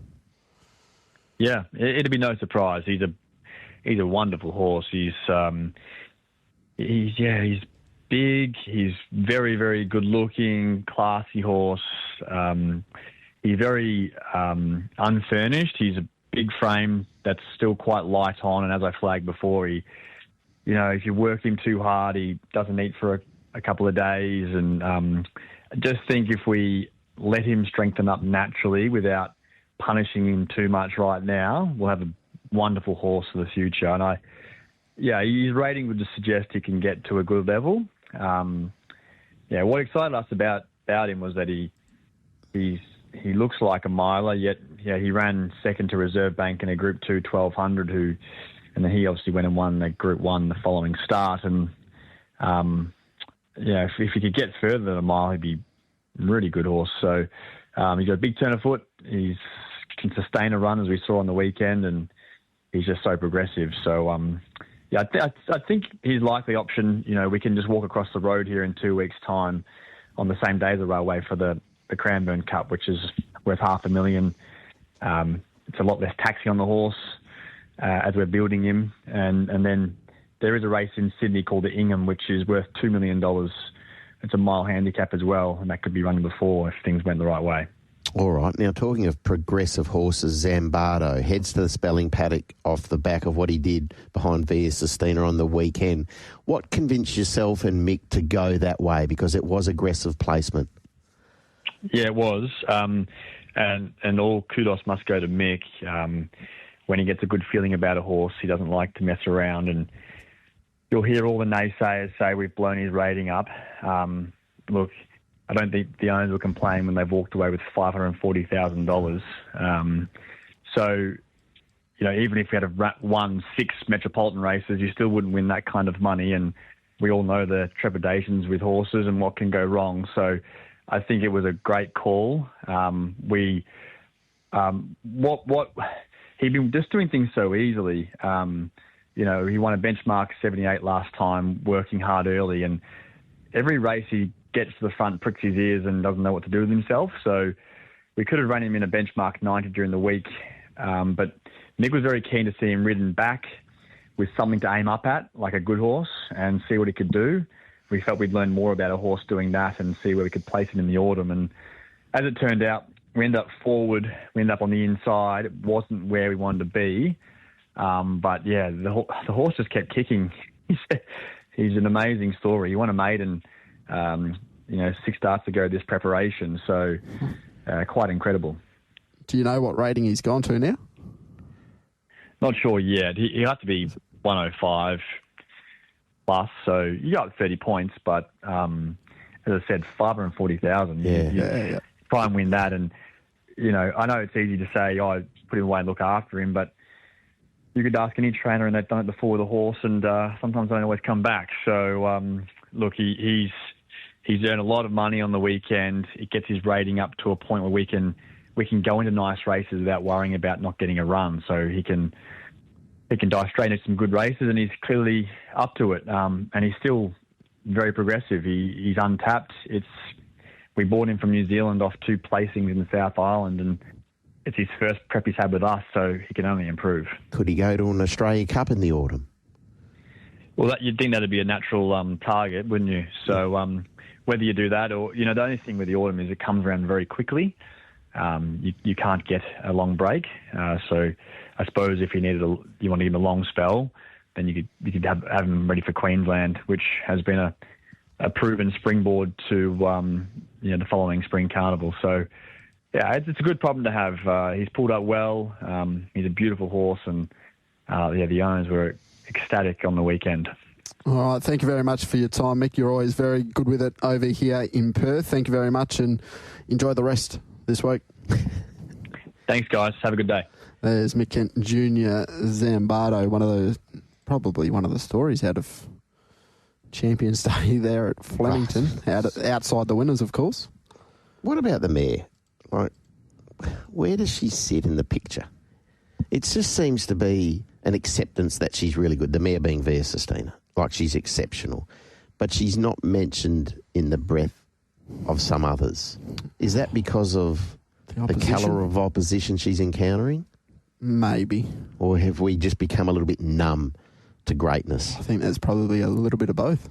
To be fair, 12 Group 1s. Like, it's just like 5 years ago, if someone said a horse is winning 12 Group 1s, you go, wow. She's almost the best ever. Yeah, but we've seen what Winks has done. We've been conditioned to what Black Caviar did. It's like 12 Group 1s, well, you've still got a bit to go. Yeah. Which is harsh. Unfortunately on her, maybe the fact that Zambado, and we speak about how great a story it was, he went into that race rate at a 78, he's run second. To her. To her, which does... Yeah. Know what I mean? Does that sort of bring her back a peg, unfortunately? Well, it shouldn't, but No. I hear what you're saying. I spoke to Matt Welsh earlier. She's not going that well. She's won a Cox Plate and a Champion Stakes. Yeah. She's not going that well. And he mentioned that earlier, Matt, last hour mentioned, like Chris Waller and James McDonald have now combined for 50 Group 1s. Like Mark Zara, I think, has ridden just shy of 40 Group 1s. We're talking about Mark, who's at the peak of his powers, as being arguably the best jockey in the country. He hasn't won... I'm not denigrating what Mark's done. He hasn't won 50 Group 1s. J-Mac and Chris Waller have combined for 50. Become a bit It's numb ridiculous. to that. Yeah, we have. By the end of this season, the current season, J-Mac is going to, in all likelihood, have ridden close to 100 Group 1 winners in the last 6 or 7 years. It's an astonishing clip. It's a little bit of that Australian culture, that tall poppy syndrome, isn't it? Oh, Chris Waller's won another one. No, oh well. Yeah. Sort of stuff. Which, tell you who's not going oh well is his bank manager. Bank manager's going, oh yes. That's a full-time job. Oh, imagine he's tax man. He'd be doing a tax return every week. Just stay on top of it. Stay on top of the payments. Wowee. It's a like these big Uber stables. You talk of Kieran Maher and also Chris Waller. They just continue to hit it out of the park, don't they? Unreal. Make Tab Radio your station of choice. Each weekday morning from 5:30 with the Sports Daily. Welcome back to the Sports Daily. Retrovision text line 0427 789 571. Of course, Beat the Tipsters this week. We'll put a pin in that for the moment. So you can always send your tips in, but you'll get nothing for it. Well, yeah, probably not. There's no name I can find on this text message. I don't know times and ratings, but I thought Super Smink's victory wasn't as impressive as it should have been. I just expected the horse to explode away given the run, but still the winner at the end of the day. So taking nothing away from the horse. Who said that? That's what I said. I couldn't find a name. Oh, you couldn't find a name. Okay. Yes and no. Like, she couldn't have done any more. She broke through. She was ridden positively by Chris, and she enjoyed a saloon passage as she was in the right part of the track, and she had a bunny to chase, and that bunny wasn't out of sight. It was within striking distance. Historically, when you're looking at markets, they'll normally gravitate towards horses who are coming out of fast run races. I don't think that is going to be so much of an issue heading towards a railway, because we know that Super Smink is Group 1 quality, and we know that Western Empire, who ran 5th, he's a rock star. Even though he's going to have to carry weight, well, you are a very brave person if you were to sit there and look at me and say Western Empire cannot win a railway stakes under the weight that he's going to get, because he can. He most definitely can. So, did they run as fast as the 3-year-olds? Absolutely not. But I think the quality of the horse flesh that ran around in the Lastia would suggest that they need to be respected. Well, and the slow times, you can think about it with yourself. If you run slowly and then sprint, if you run at 200 metres and you jog and then you sprint the final 50, the margin between you and a faster athlete isn't going to be as much. No. As what it is if you run a full pelt 200 metre sprint. Exactly. Therefore, the slower time, it's harder for her to put a big margin on them. Yep. No, look, I think Comfort Me is best when let roll. And I don't think he was let roll on the weekend. He's still gone really well, but I think he'd be better served if he's out and marching. I think probably his 2 runs this preparation maybe have flattered him a little bit. Maybe the results suggest he's going a little bit better than he is, from my point of view, I think. Greg L, 10 sides in the AFL finals. What a joke. You should not be rewarded with finals by winning less than half your games. Another money grab from the AFL house and nothing more. Yeah. I concur. I think they had 2 levers they could have pulled, and I feel they've pulled the wrong one. Derns has texted in, did you notice Chad Warner in the Super Smink winning photo? Probably the only time he will be in a winning team photo. Oh. Jeez, got that. Saw him there at the races. I think he owns horses. He does. Chad? I think he does, yep. Chad? Yes, he does. Likes his horse racing. Good lad. Good WA boy. We'll claim him. We'll keep him. Is he coming home? In time he will. I think he'll finish his career here at a WA club. Slammer, John Riley, and the Wildcats have copped a bit of flack recently, but hats off to John and coaching staff yesterday. Dominated the boards, and the defensive mindset on Cotton was brilliant. Yeah, agree. They had a really good day. Full credit to them. Good day. It's not part of the game that they have been sort of super strong at over the years. Rebounding? No, far from it. But they've got a very good rebounding team, though, at the moment. Yeah, I'll tell you, he's very good on the boards, and he's I'm a big fan, is Dylan Windler. Like, he sweeps the glass like a really, really dominant 4-5 man, and he's not that. No. He's not that. So, no, it was good to see. Really, really good to see. Tell you what, Jaron really's been a success thus far. Been really good. Yep, agree. Lisa, morning, Diggers, TC and team.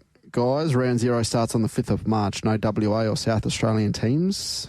It's a load of CRAP. Crap. The AFL need to scrap that ridiculous round 0 and get back to all teams playing in round 1. And now we hear the wild card will be in for 2026. When is the AFL going to stop changing this great game of ours? Oh, look, I don't mind the fact that you try things.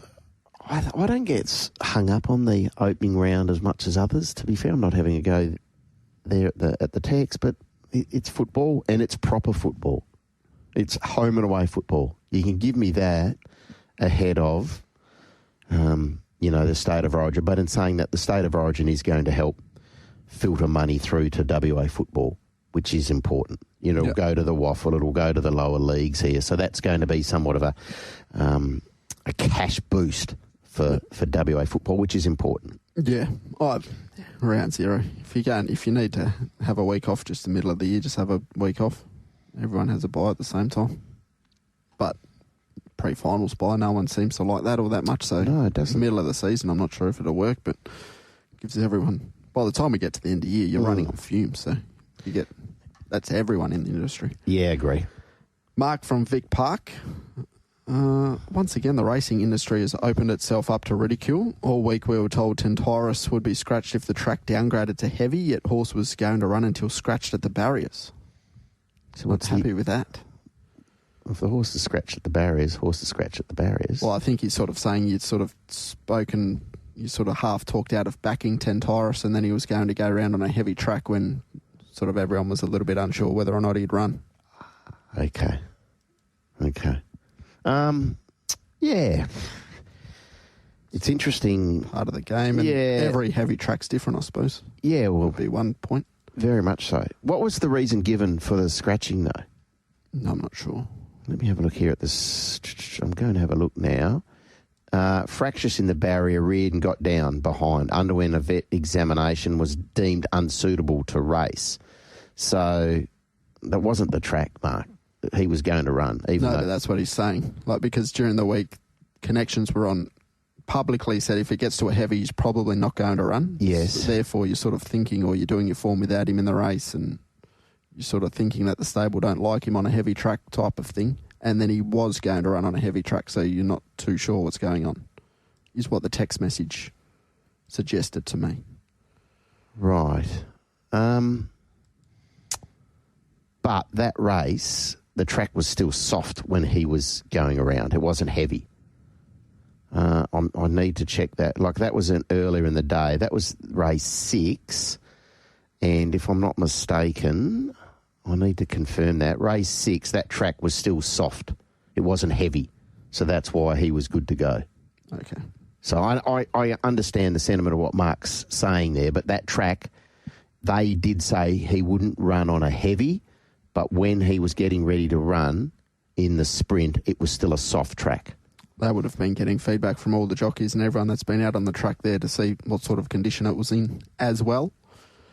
Brian, let's hear it for the Wildcats. You guys have been less than complimentary. Yeah, no, they were good. They were really good. Look, it's a regular season game, but for them to go into Adelaide before more than 10,000 36ers fans, a sold-out arena, and run them down, having trailed at three-quarter time, kudos to John Riley and the team. Absolutely. And Aaron Young's, pre-match preparation and coaching of the players to say this is what we're going to do, to deny Bryce the opportunity to flourish.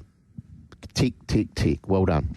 All right, Jason from Swanview, just before we get to some ads, Windley came to Perth with a reputation as a beast on the boards, especially for his side. He had multiple 15-plus rebound games before he came here. It's no surprise he's doing what he is. Yeah, he's been ripping on the boards, and when he's got the stroke going, he shoots it beautifully. I think that's what first got him drafted into the NBA was his shot out of college. So he hit some massive ones there. Yeah, he's an old school street shooter, Dylan Windler. Seems like he just needs a little bit of confidence. Like, you are good enough to take over this. Yeah. Like, take the ball by the horns and go score. Yeah, exactly. And that's the thing. Like, Christian Doolittle was another one. He's quite happy. A little bit like that as well. Yeah, but they normally the Americans, you don't need to give them, a license to shoot. But both Christian and Dylan, I think you can urge them to, be a little bit more proactive on the offensive end of the court. And if they are, the Wildcats become a genuine player. Absolutely. All right, we'll take a quick break. Matt Young coming up with his look at Pinjarra on the other side. This WA Harness Racing Preview is brought to you by Retrovision. TVs, computers, electrical appliances and homewares. Retrovision is your retailer of choice. Retrovision, 60 years strong in WA with 18 stores statewide. RAC members receive an additional 5% every day at Retrovision. 8 races on the program today at Pinjarra, the first getting underway at 1:15 to preview all the action. Matt Young joins us on the Sports Daily. Matt, a very good morning to you. Good morning, TC. Hello, Diggs. Hello, Matthew. How was your holiday? It was good. It was... very understated. Yeah, spontaneous. I wasn't supposed to go, so I just jumped on a plane and went. And how was it? Fair enough. Yeah, it was fantastic. It was good to... Kaikoura is always a place that I've wanted to go. And to go there was one thing, and to see Junior win a couple of races there was pretty cool. So, yeah, got to tick that off the bucket list. And New Zealand, Queenstown, you fly anywhere, fly into Queenstown, I'll tell you what, it is one of the most beautiful places I've ever been on the planet. So, couldn't recommend Queenstown enough to anyone who's looking to go somewhere. Fair enough. It's no Pinjarra today, and that's where we are. 8 races.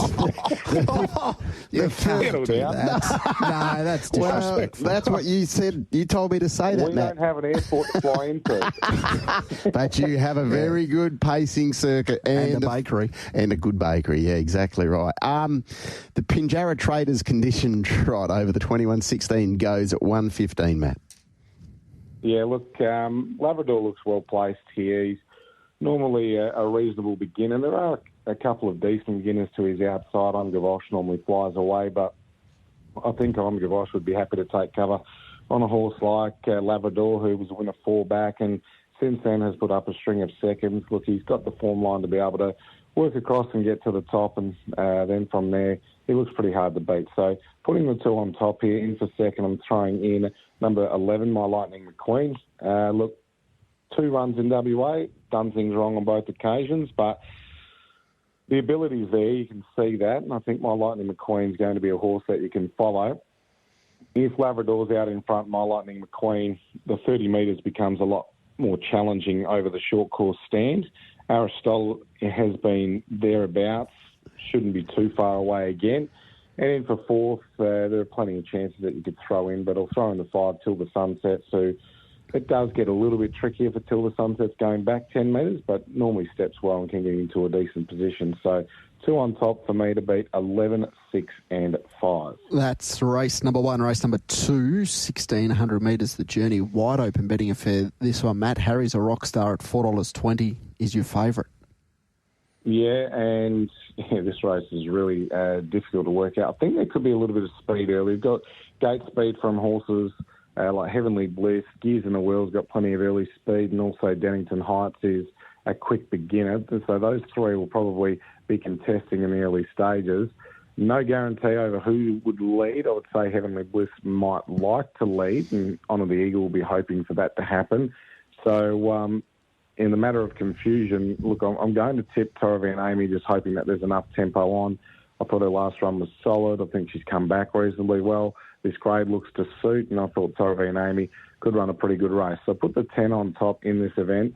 Over the 8, Honour the Eagle, who I think her big chances really held by what Heavenly Bliss does in the early stages. If she's leaders back, she becomes a major winning player. If she's 3 back the peg, she can still win, but she just needs that element of luck. But she is racing consistently. 9 in for third, Karaoke Star.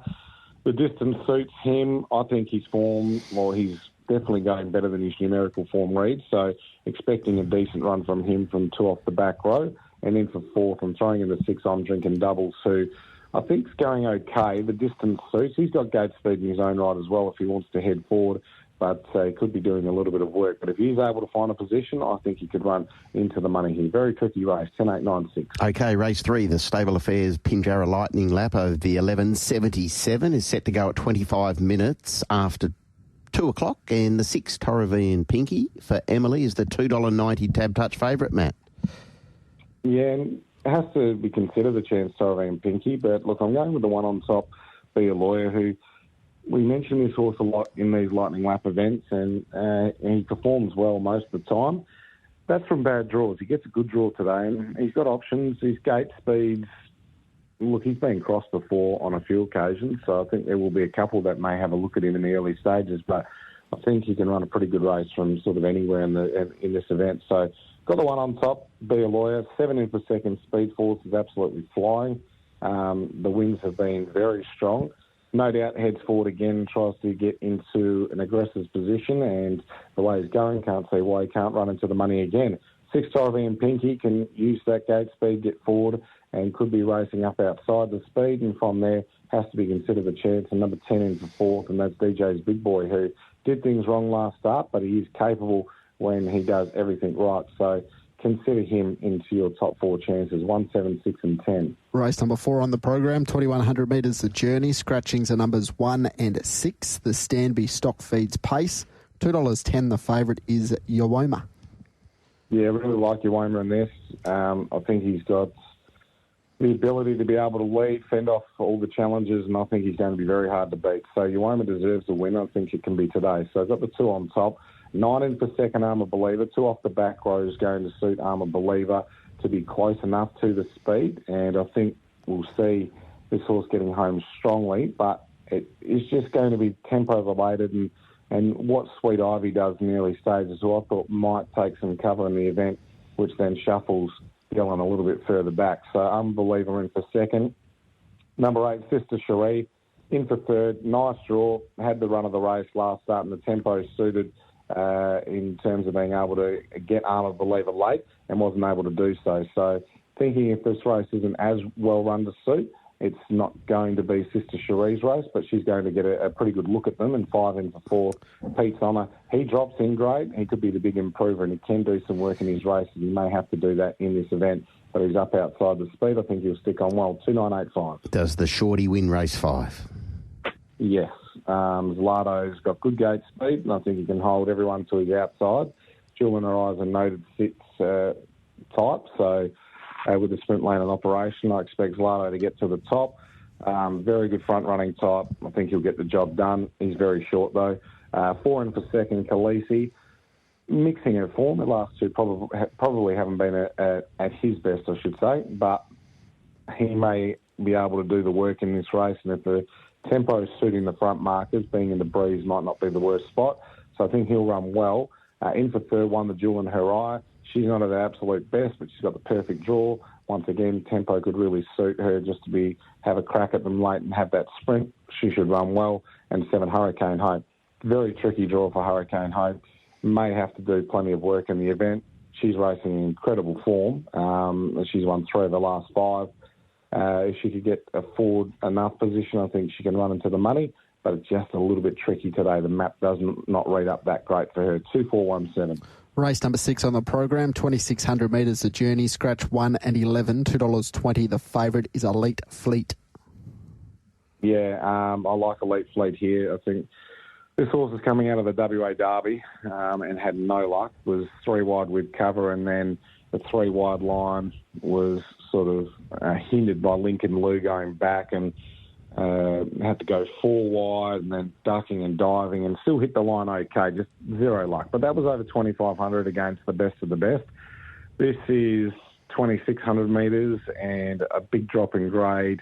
He can do work in his races. I think he's going to be very hard to beat. So 10 on top, Elite Fleet to beat the 5 Rehn, who I think's got the speed to potentially bounce on the bunny and lead. She was a big winner in the Southwest Derby. I think she can run well here. Expecting her to go well. In for third, throwing in number 8, Dottie's Impact, who's only had the 4 career runs, but all runs have been very impressive. Drawn to get a soft run here, expecting her to be getting home really strongly. And in for fourth, it was a toss-up. Akoya Pearl's got the ability. Pinjarra Rocks is one, though, that I thought over the 2,600 metres, which I don't think really suits him that well. If he's saved up for one run, he's got a good turn of foot, and he does seem to race well at a track he's named after. So I think Pinjarra Rocks will be getting home really strongly in this event and can run into the top 4. 10, 5, 8, 9. Okay, the penultimate is the DFG legal conditioned handicap pace over the 21.16 at 4.28. Bobby Waterhouse, the 9 for Emily off 30 is the $3.50 favourite, Matt. Yeah, I'm going with the stablemate. I like what I see, who I didn't like what I saw last start. Very, very disappointing. But prior to that, trialled up really well before I disappeared. And it was in a standing start. And I just liked what I saw in that trial. So, look, I think I like what I see can get into a reasonable position and be somewhat dangerous in this race. And I just thought playing it each way. I was happy just to put a line through the last run and then look at this race and be happy to play the 3. So I like what I see on top to beat the stablemate 9, Bobby Waterhouse, who's very consistent as a fullback. 30 metres over the short course stand we've outlined is tricky. There is no front line, so it's effectively 20.